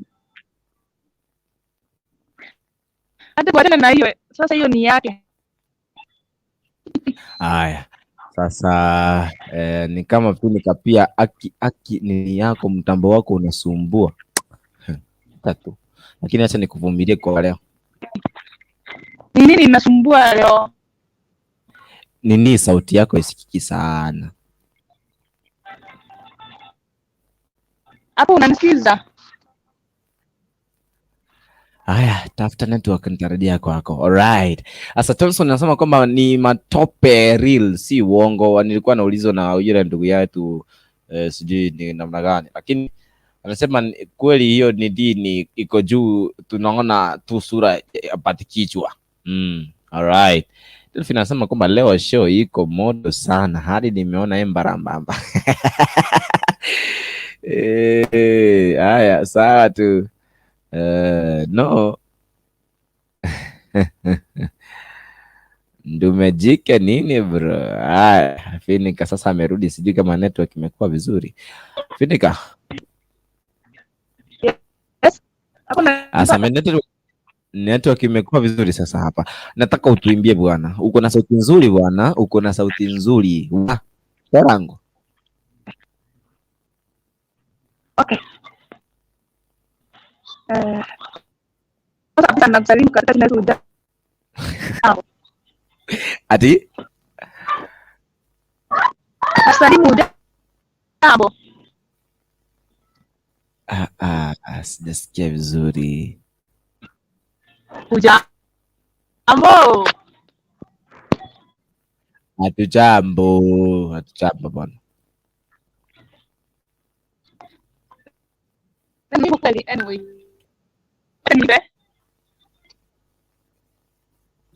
Aki Mungu wangu. Imekataa kabisa, imekataa my sister, imekataa kabisa. Huyo anasema kwamba eti God Calvis ni Mkamba, ongea Kiswahili. Haya, ni sawa tu, inashika. Wamesikiza sasa hapo.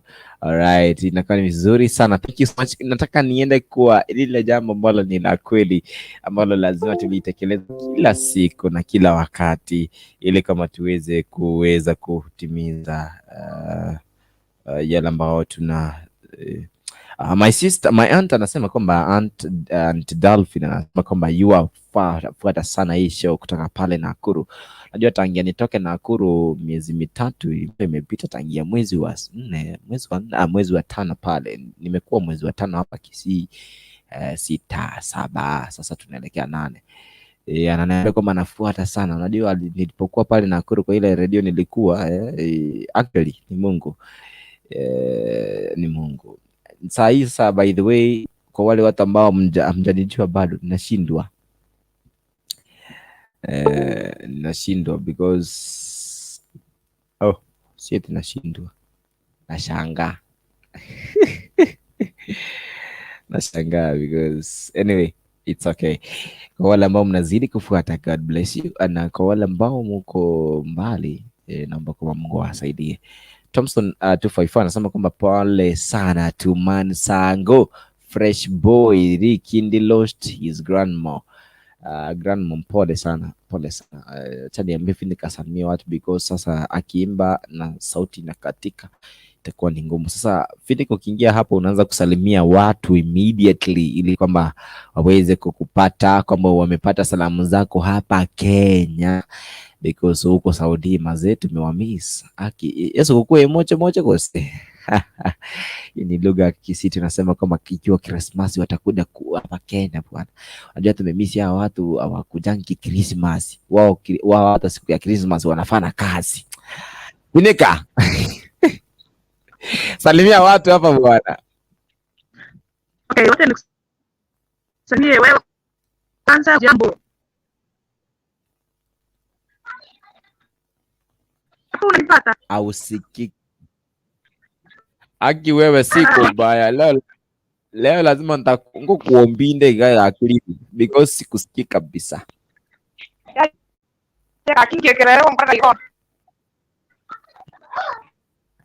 Sijui wamekutoa nini, lakini ni sawa tu. Leo nikuambia bye bye. Sasa otherwise alright, unajua hiyo ni hali ya mitambo. Kama imekataa vile kaki tunakupenda, lakini sasa mitambo imekukataa, imekupenda sana. Kitambo unajua mtu akikufa tunamwambia kwamba mtu awanjete kolende sana wajita mono.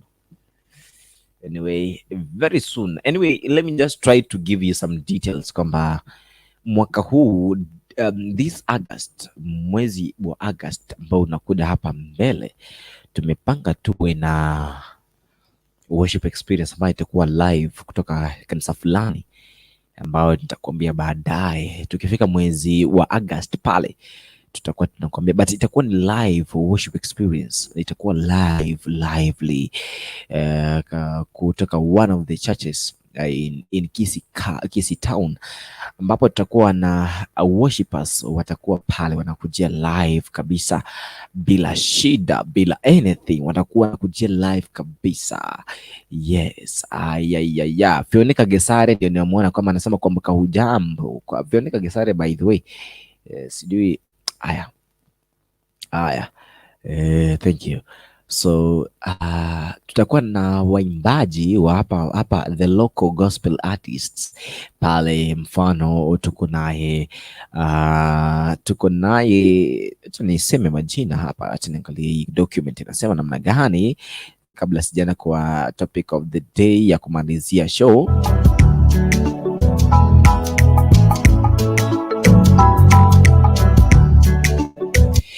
Itakuwa ni show nzuri sana ambapo tutakuwa na Fenika ananiambia kesho ni nzuri. Ni vizuri sana. Alright.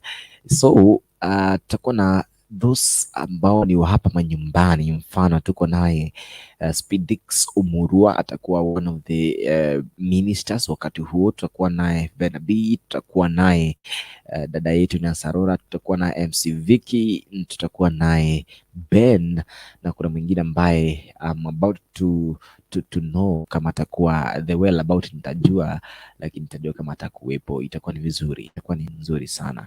Right.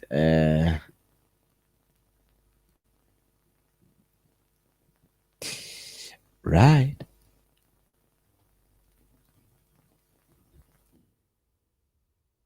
So what we need ni kwamba tuzidi kufuatilia papa hapa, and very soon I'm bringing Sarah Magesa to this studio very soon. Kama si this month kwa next month, so usitatiziki. Umeona Embara Mbamba is one of the artists, pia nita host hapa, tujue kunani bana. Alafu baadaye tutakuwa tuna host ndugu yetu pia Douglas Otiso very soon. So by the way, be following these shows, itakuwa ni nzuri sana tukifuatilia sisi wote, na itakuwa inapendeza hiyo kwamba uko hapa. Itakuwa inafurahisha sana and you know it's nice, it's nice ukifuatilia hapa because it's a blessing place. And kama uda subscribe kwenye hizi channel Papa Isaac Leonard, na hapa kwenye stream yetu hapa kwa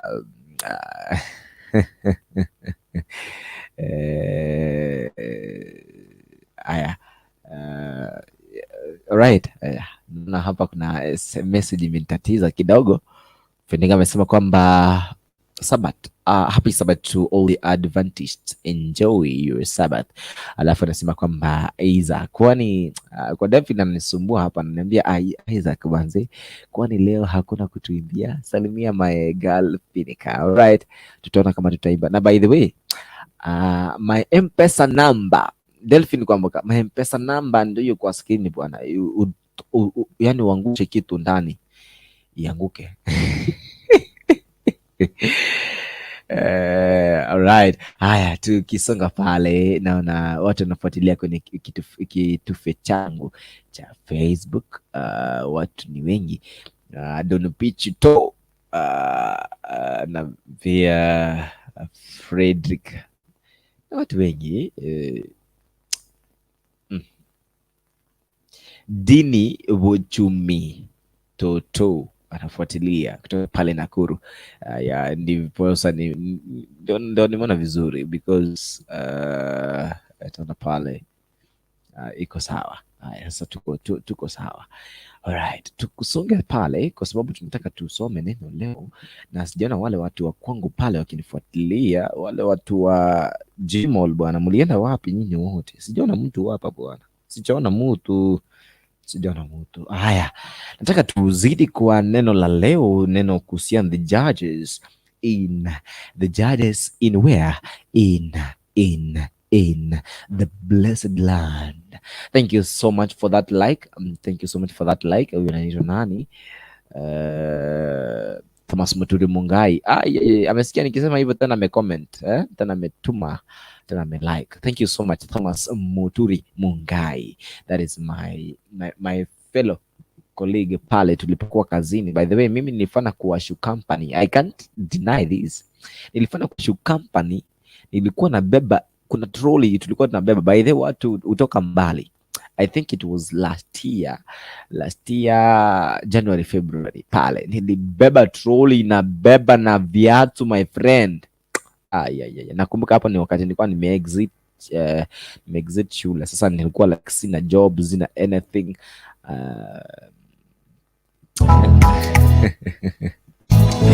I thank God kwa sababu mali niko sahi. God amenibless and I thank him for everything. Ni yeye amesimamisha, ni yeye amenifanya hivi, ni yeye amenifanya ning'are. Right, thank you so much kwa wale wote ambao mnafuatilia. God bless you. Sasa ningie kwa the two brave women pale tuweze kusoma leo about Judges pale tuweze kujua Judges chapter 2 verse 14 to 22. Pia you skip to Judges chapter 4 verse 1 to 24 pale, and then you skip to chapter 5 verse 1 to 31 pale, utaweza ukasoma ni kipi ambacho leo tutakiongelea. Now, the two brave women, when the Israelites get into trouble, they cry out to Jehovah. Jehovah answers them by giving brave leaders to help them. The Bible calls these leaders judges. And Joshua was the first. Let me just say this. Joshua was the first judge, and some of the judges after and these people were Shamgar. We have Othniel. Kwanza tunaanzia na Othniel, tunaenda kwa Ehud, tunaenda kwa Shamgar. But two of the people who help Israel are women named Deborah and Jael. Jael and Deborah. So I want you to follow this story kabisa. Tukitoka hapa ukwe umemaster kila kitu, utakuwa the league master. Yeah, very soon nitakuwa na sports show very soon. I'm talking to the producer, nione kama kutaenda namna gani. So watu wa sports mazee, tutarejea hapa kwa vishindo siku za Sato. Haya, but for now my friend, nakwambia gospel itatamba, kila mtu atashika hiyo network vizuri. Zimekatika dakika 11 baada ya saa 1 saa ya Afrika Mashariki, tukiwa tuko katika siku ya 10 mwezi wa 7 mwaka 2021. Ikiwa kwamba sasa hivi najua kwamba jua mwangazo umetuatua pale manyumbani, na ikiwa kwamba uko pale mbali kuwa karibia. When the Israelites get into trouble, they cry out to Jehovah. Nimesema hilo nishamaliza pale. So there were those judges. Kuna pale wamesema kwamba Joshua alikuwa the first judge. Nasema haraka kwa sababu ya wakati, so uniruhusu tafadhali nifanye vile.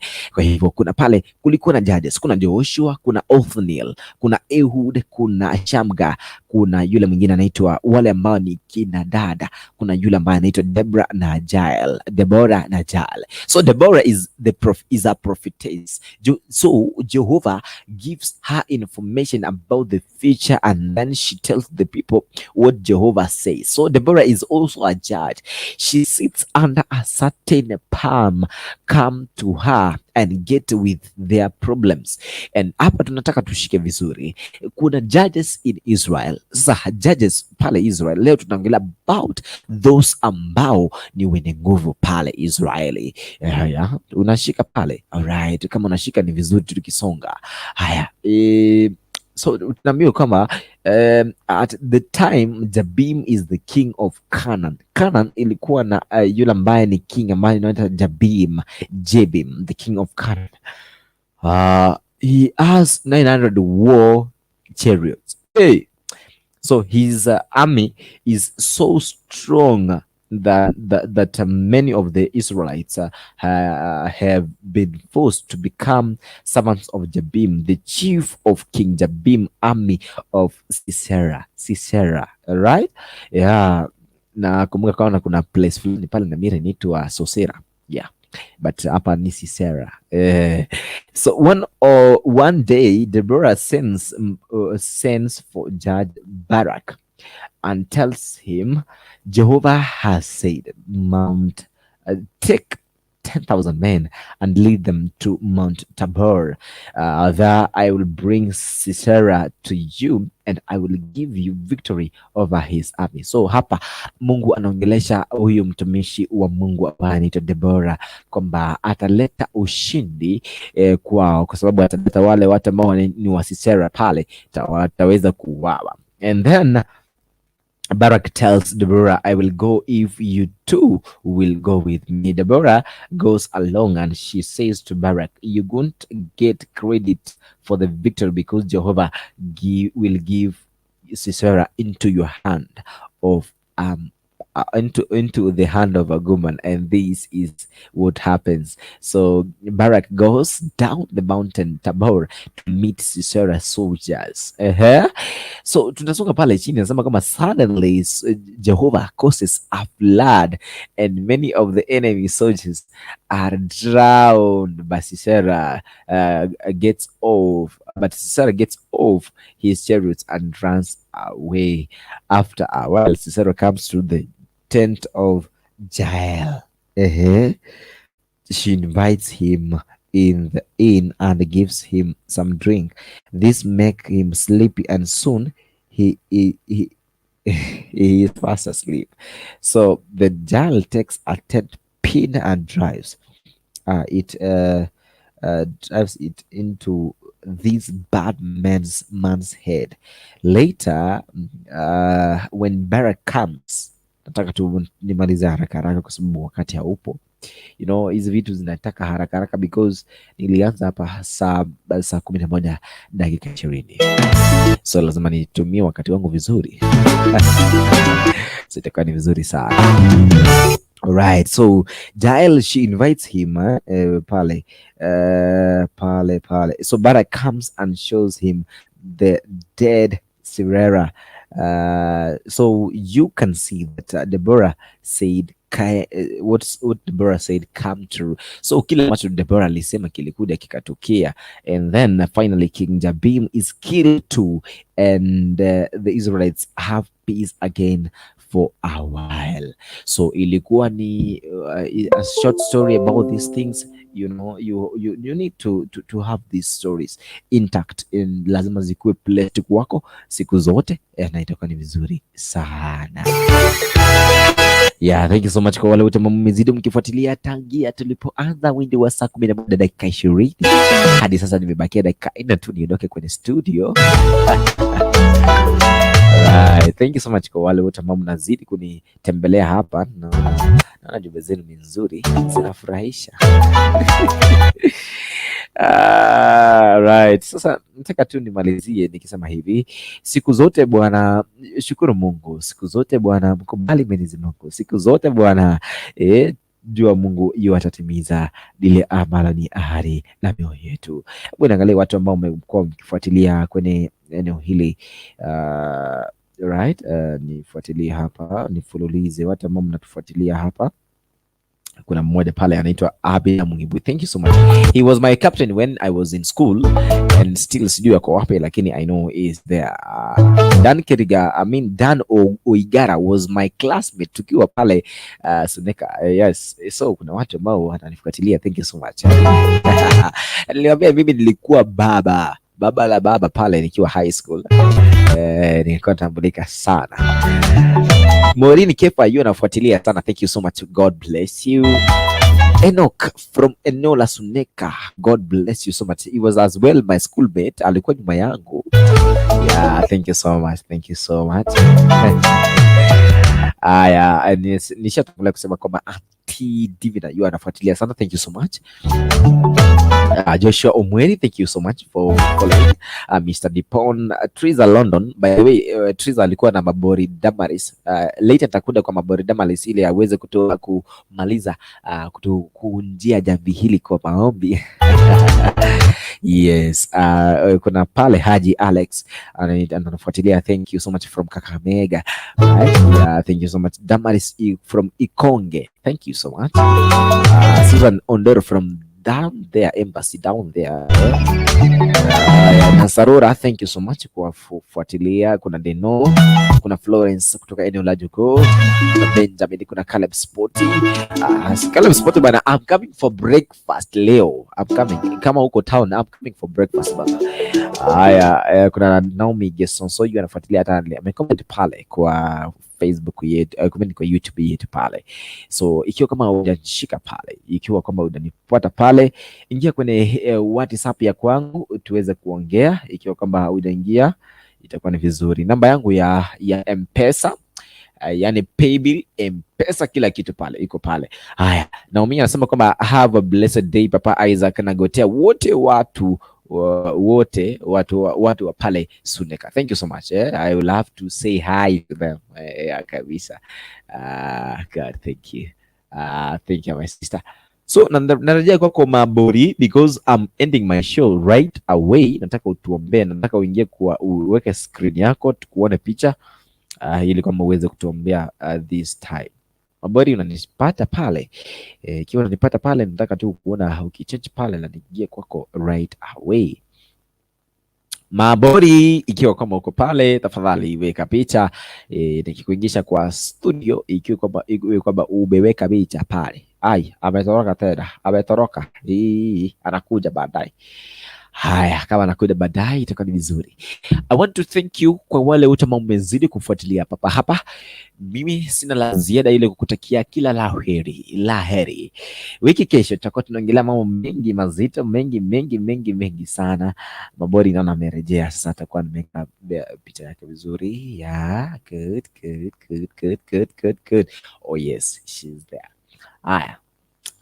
That's nice. Umetina. Naheshimu watu kama hawa. Mabori Damaris. Sasa wewe, you can be a good lady. Ukikuda kenda unitafute.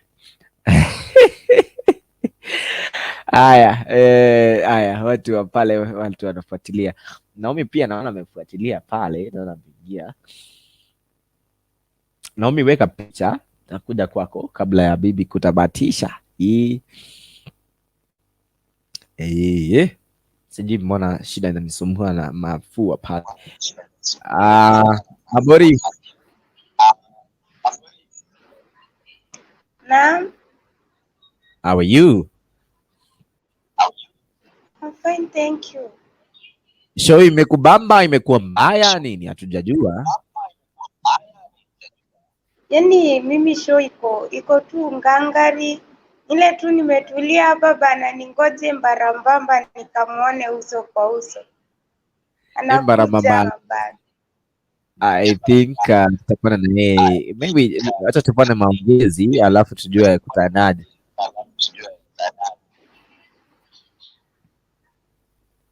Anakuja ama akuji? Anakuja kesho ama kesho kutwa. Yaani anakuja kesho ama next week on Saturday ama Sunday. Sasa tutaongea na yeye tuweze kuona kama tutakubaliana. It's okay. To my side, I'm very much happy to you and also to the work Mbarambamba anafanya na to present as skizis. So acha aendelee tu hivyo, asikufe moyo. Endelee tu na huo moyo hivyo, aimbe kabisa. Aingie tu kwa machi chafu, sababu mimi mwenyewe sitaweza kufanya hiyo kazi. And that's why naitwa Dima.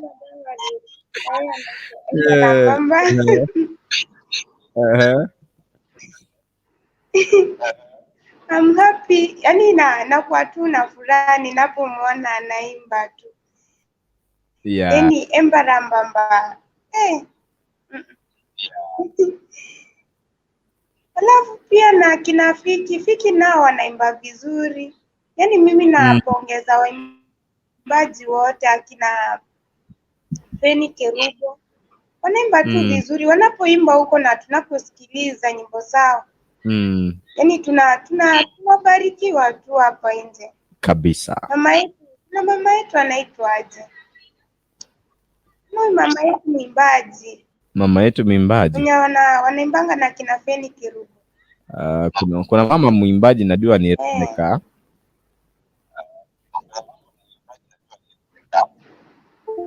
Anaitwa Jane Thomas. Rebecca Thomas. Rebecca Thomas. Rebecca Thomas. Naye ni mama mzuri sana, anaimba vizuri. Yaani tunabarikiwa kubarikiwa na nyimbo zake. Yaani mimi nawapongeza tu, waendelee tu kabisa. Wasirudi nyuma. Anyway, waimbaji wote, hata hao waimbaji wadoa kina Deno Mpole. Wote yaani nawapongeza kabisa. Na kina Mwaniki wote waimbe tu kabisa. Alright, thank you so much my sister, God bless you. Na nitarejea kwako ili uweze kutembea. Kuna mtu ambaye alikuwa ametuahidi anatupea ushuhuda leo. Acha nimfuate sasa hivi nisikie anatuambia. Endelea kuongea na watu sasa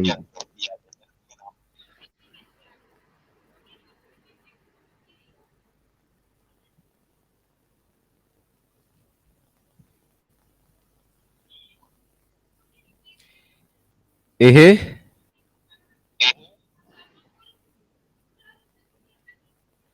Right, tunaweza kumfuatilia pale kwa mitambo, naona kama itakuwa sawa.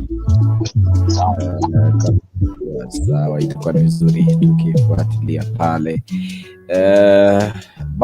Bado nitarejea kwake.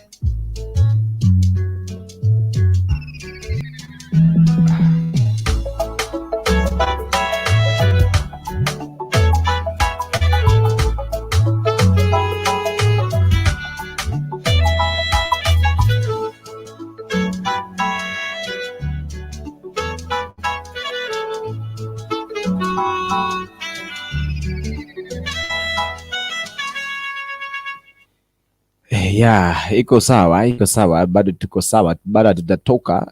Want that person natupea ushuhuda, because unajua ushuhuda ni wa maana sana, because anasema kwamba tushuhudie, tumwaibishe shetani. Tukimwaibisha shetani inakuwa ni raha kwa Mwenyezi Mungu. Kwa hivyo I am waiting for this lady, by the way. It's a small story, yani it's actually inanishika sana pia mimi, kwa sababu it's not, yani kitu si cha kawaida, because sijaona hivyo hata, because mtu akitoka kwao anaenda pahali and then aanze kuhisi miguu vibaya, inavimba, si kawaida. I want that lady kuja testify kidogo so that we get to finish, na baadaye Mabori Damaris ataweza kutuombea akishaingia na hiyo link. So najaribu kuona kama anafuatilia huyo dada, so that aweze kutupa huyo ushuhuda. That is the ushuhuda nilikuwa about kusahau, because ni vizuri ushuhuda upeanwe ili kwamba iwe sawa. Aya, Damaris, nimekupea wakati uweze uongea na watu wote wenye wanakusikiza, na itakuwa ni vizuri. Maybe you have something else, kwa sababu tunangojea huyu dada yetu aweze kuingia, aweze kutuongelesha.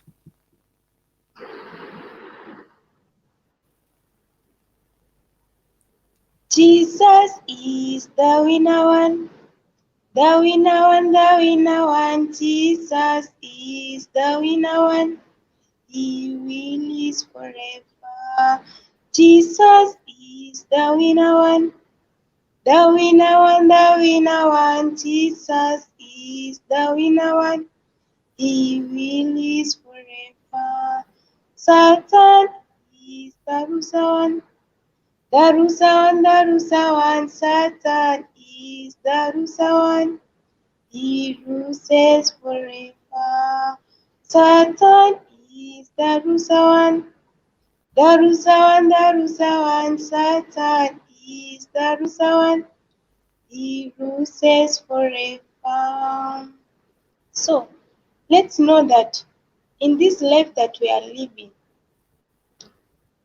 let's put our life and then let us submit our lives towards our God. We know that with God, nothing is difficult to our God.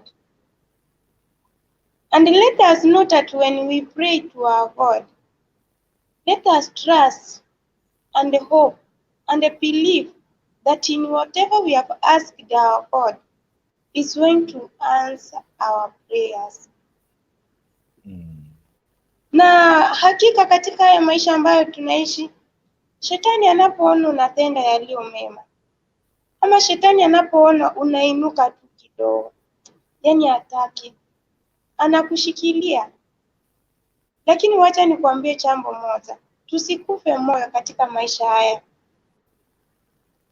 na ni ya muda sana, kwa muda mfupi, lakini tutakapoisimama tuwe na imani ya kutosha, hakika Mungu wetu hatatuacha, atatuongoza. Pia tunapoangalia kutoka kitabu cha Joshua 1:9 anatuambia kwamba msifadhaike wala msiogope, kwa kuwa mimi nitakuwa nanyi mahali popote mtakapokuwa. Ninapoongea nanyi ama ninaponena nanyi, kuna watu ambao wengi labda wako outside the countries, ambao labda sahi they are suffering. Lakini tumeweza kuona ya kwamba tusiogope wala tusifadhaike, kwa kuwa Mungu yuko pamoja nasi. Sometimes I thank God, mliona ugonjwa wa corona ulikuja, many people died. Na katika maandiko matakatifu pia tunapoangalia kutoka kitabu cha Leviticus 26 tuanzie 14 tukielekea na huko chini, na mara ambapo tunasoma tunaambiwa ya kwamba msiposhika amri zangu nitakasirika nanyi na nitaleta ugonjwa ambao ni utisho, ugonjwa ambao ni kifua kikuu na homa itakayoharibu macho yenu. Ni kumaanisha nini? Huu ugonjwa utakaokuja ni ugonjwa ambao utakaoharibu, ni ugonjwa ambao utakaoua watu wengi. Na tunapoangalia hiyo verse vizuri, siku yangu ya kwanza niliposoma hiyo verse, yani sikuogopa, sababu hiyo verse iliniangazia. Nikaona ya kwamba hii ndiyo hiyo sasa corona, sababu Mungu amenena ya kwamba nitaleta kifua kikuu na homa itakayoharibu macho yetu. Tena niliposonga kidogo, nikaenda katika kitabu cha Psalms 91:7 ambayo inasema ya kwamba pia mkisimama imara na kushika amri zangu, hata kama watu 1000 wakikufa na waanguke mbele yako, kama umeshika amri zake Mwenyezi Mungu, hakika wewe utakuwa unaona tu vile wanakufa. So tulipoona kwanza, sana sana kwangu tumesaidi, nilipokuwa nikisikia vifo, milioni Wahindi walikufa, wengine wanakufia kwa mabarabara, wengine wanakufia huko hospitalini, hadi oxygen zilikuwa zinakosa, watu wakawa na wasiwasi, watu wakadungwa mashindano na bado wanaendelea kudungwa. Lakini ninajua ya kwamba kuna watu ambao hawana ufahamu, ambao hawajui haya maneno. Lakini kwa wale ambao wameyajua, nina hakika ya kwamba hawana wasiwasi yoyote. Okay, kuna corona, lakini corona ni ugonjwa ambao utakushika na utapona ikiwa utakuwa na imani. Sisemi hakuna corona, lakini pia sisi kama binadamu tumekosa ufahamu.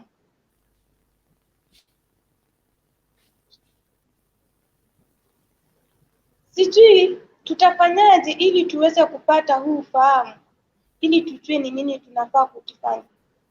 No, sometimes tunaambiwa ya kwamba it is good we take our time.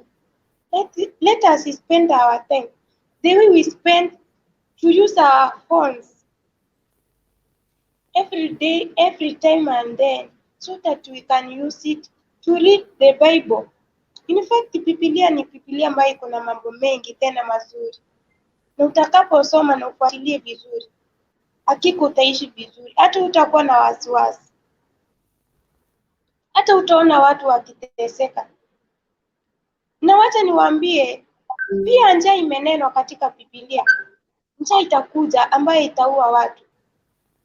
Itafika kwenye tutakula piti za wana wetu, hiyo Leviticus 26 ukielekea na huko chini. Tutakutanishwa with our enemies. Vita vitakuwa. Na tunapoangalia dunia mzima kumekuwa na vita mahali. Yaani si lazima vita ikuwe place moja. Vita mliona vita ilianzanga Uganda, ikatoka Uganda ikaenda Israel. Watu walimwaga damu, watu wengi walikufa. Lakini sasa sisi vile tuko hivi, si tunafaa kushukuru Mungu kwa maana tuko na uhai na afya njema. Kwa maana Mungu anatuwazia mema. Hata kama sisi ni wenye dhambi, Mungu anatuambia kwamba bado anatupenda. But we have a chance to repent our sins. Ndio atakaporudi mara ya pili tuweze kuona ufalme wa mbinguni. Okay. Right. Sina mambo mingi. Baba Isaac. Ningependa niwaachie tu hapo. Tutakuwa tukishirikiana tu pamoja. Ni vizuri. Aya, huyu amekuwa ni Damaris Maburi. Thank you so much. Tunangoja huyu dada, tumemtumia link ili aweze kufuatilia, na itakuwa ni nzuri sana ikiwa atakuwa anafuatilia kwa huu wakati. Zikiwa zimekatika dakika 35 baada ya saa 1 asubuhi, ikiwa ndipo naendelea kutizama. Tulianza mwendo wa saa 11 asubuhi hadi hivi sasa, na thank you so much kwa wewe ambao umeweza kufuatilia. Mungu akubariki sana na zaidi. Haya, kwa wale wote ambao wameweza kufuatilia hapa, kwa kutuma jumbe zenu, kuweza ku call in na pia kuweza kufanya maongezi na sisi, na wale team comment pale, thank you so much. Itakuwa ni nzuri tukipata na siku nyingine. Ni kama tutakuwa tunatumia wakati mwingi sana. Tatuona tukimtafuta kwa njia ya video. Ikiwa atapatikana itakuwa ni nzuri, ikiwa hatapatikana itakuwa pia ni noma sana, kwa sababu hatuna la ziada na wakati unasonga sana. Unajua wakati unasonga sana, kwa hivyo ni vizuri akifuatilia pale, itakuwa ni nzuri. Na ikiwa atashika tutajua vile tutafanya, kwa sababu nasema kwamba haifungui. Haya.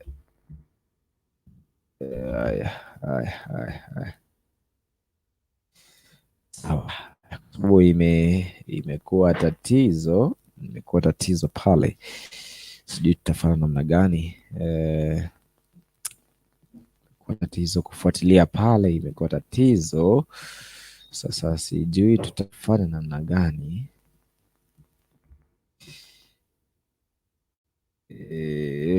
Haya, ngoja tuone kama itakuwa nzuri. Haya, because tunataka iwe nzuri. Sasa tunangoja kwa dakika 2 pale ama 3 ili tuweze kumaliza, kwa sababu huyu sasa ikichukua muda mwingi, sasa tutakuwa tunachukua wakati mwingi.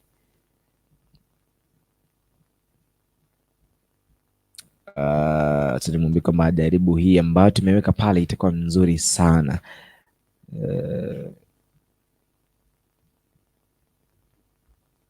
Because time inasonga pale, naona kama wakati unasonga unatuacha, hatuna wakati.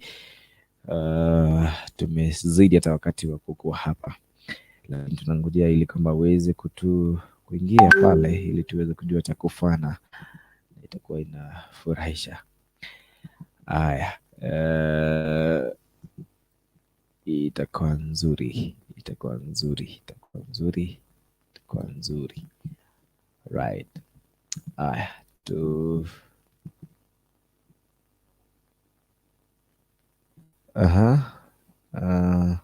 right.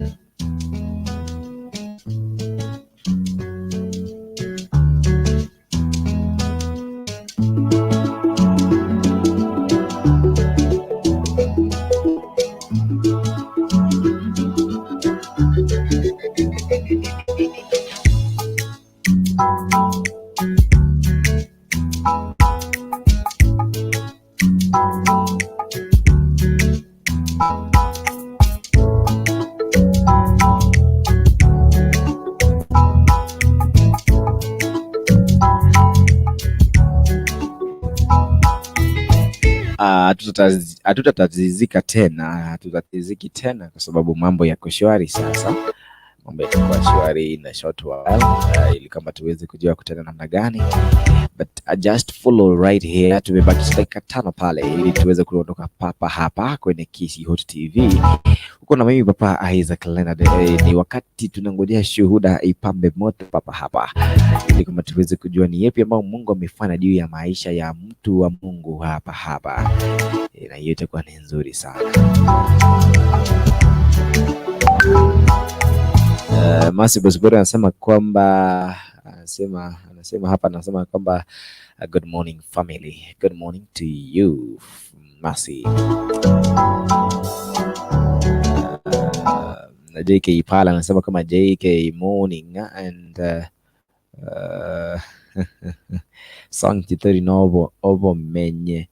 I don't know what she meant, lakini sawa. Inakuwa tamu, inakuwa nzuri.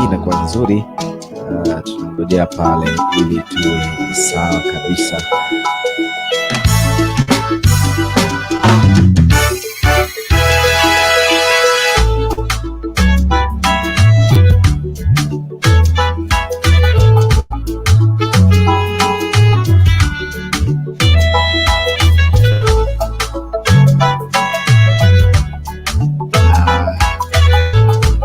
Iko sawa kabisa kwa wale watu ambao mnaendelea kufuatilia. Imba wimbo Titori no menyo.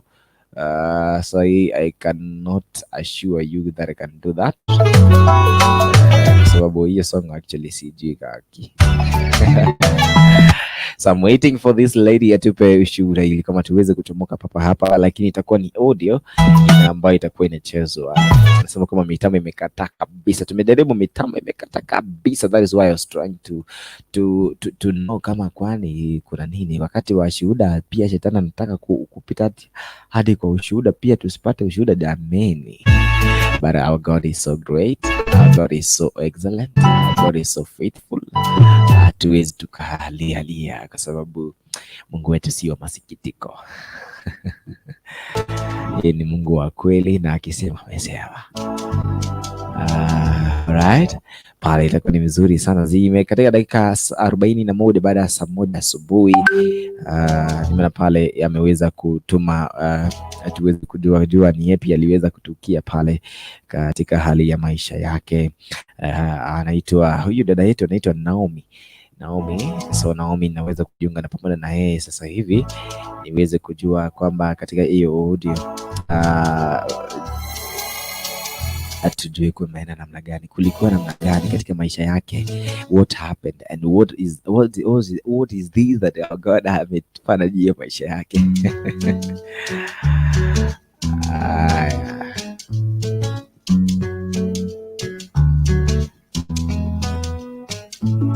Bwana asifiwe.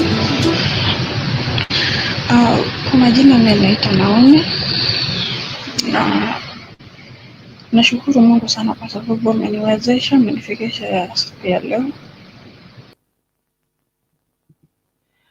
Huyu ni Naomi. Let me just connect na hiyo voice vile ameanza vizuri sana. Tuanze. Kwa majina mimi naitwa Naomi. Nashukuru Mungu sana kwa sababu ameniwezesha amenifikisha siku ya leo. Amenitendea mema sababu ilikuwa ni siku ya Ijumaa tarehe 2 huu mwezi. Nilikuwa nimetoka nyumbani kuja Dubai. Kufika huku nikakaa hiyo Friday, Saturday jioni nikahisi kama naumwa miguu na kufura. Nikashindwa nini inaendelea. Nikauliza Mungu, hii ni kupenda kwako au ni majaribu tu? Bado nikaendelea kuomba. Ndio nikawaambia pia nyinyi kwa uhuru, tafadhali nahitaji maombi sababu si kawaida kufura miguu, kuumwa. Kitu yenye ije hapa ni kwa maisha yangu, sinzi nikuwe mtoto hadi wakati. So nikazidi kuomba on Sunday, kanipeleka hosi, wakanipima wakasema hakuna ugonjwa. Nikasema sasa kama hakuna ugonjwa na nimefura na ninaumwa, ni nini itaweza kuwa shida? Mimi bado nikarudi tu kwa maombi, nikaambia marafiki zangu ambao najua tu wanamjua Mungu, wakaomba nanyi mkaomba.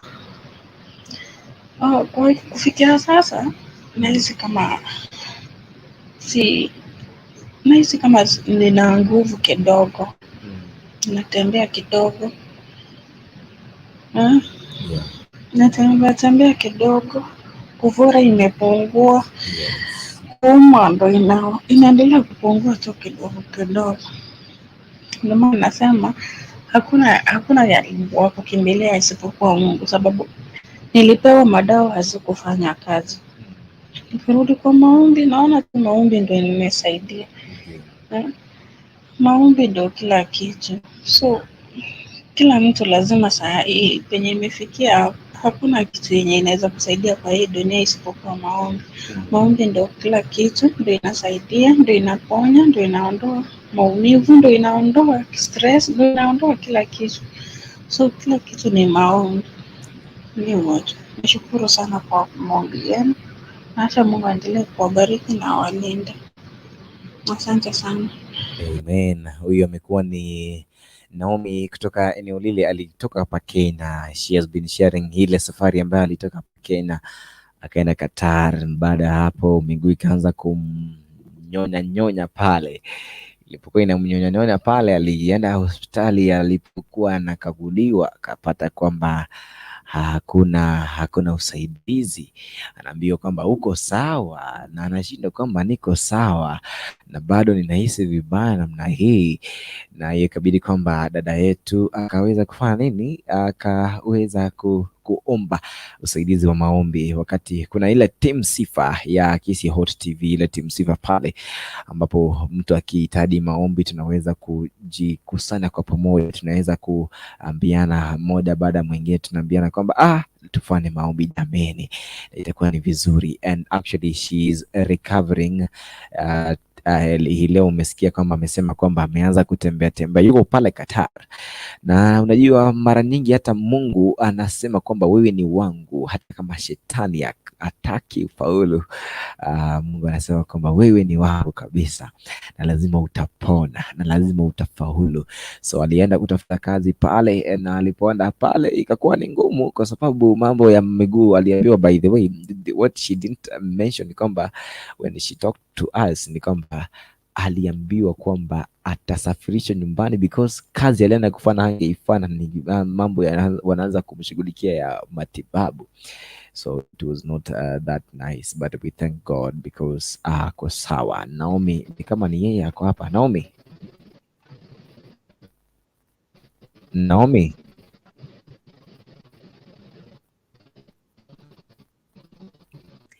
mitambo imekataa kabisa. Naomi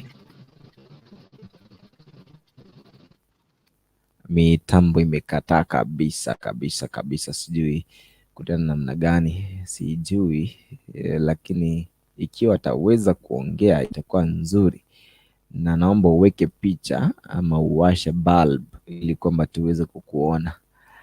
Amesema kwa na Amina, may God heal you completely. That is Marceline Bosipori. Nancy Kemuto anasema kama good morning, na Delphine Kwamboka anasema kama siku njema watu. Naomi imetoka kabisa. Sasa nataka tuweze kumaliziwa kwa maombi na dada yetu Mabori Damaris, ili kama tuweze kuondoka hapa zikiwa zimekatika dakika 48 baada ya saa 1 asubuhi. Damaris, naomba uweke picha kabla mimi kuingisha hapa. Tafadhali weka picha. Good. Nataka utuombee tuweze kumaliza kutamatisha show yetu ya leo.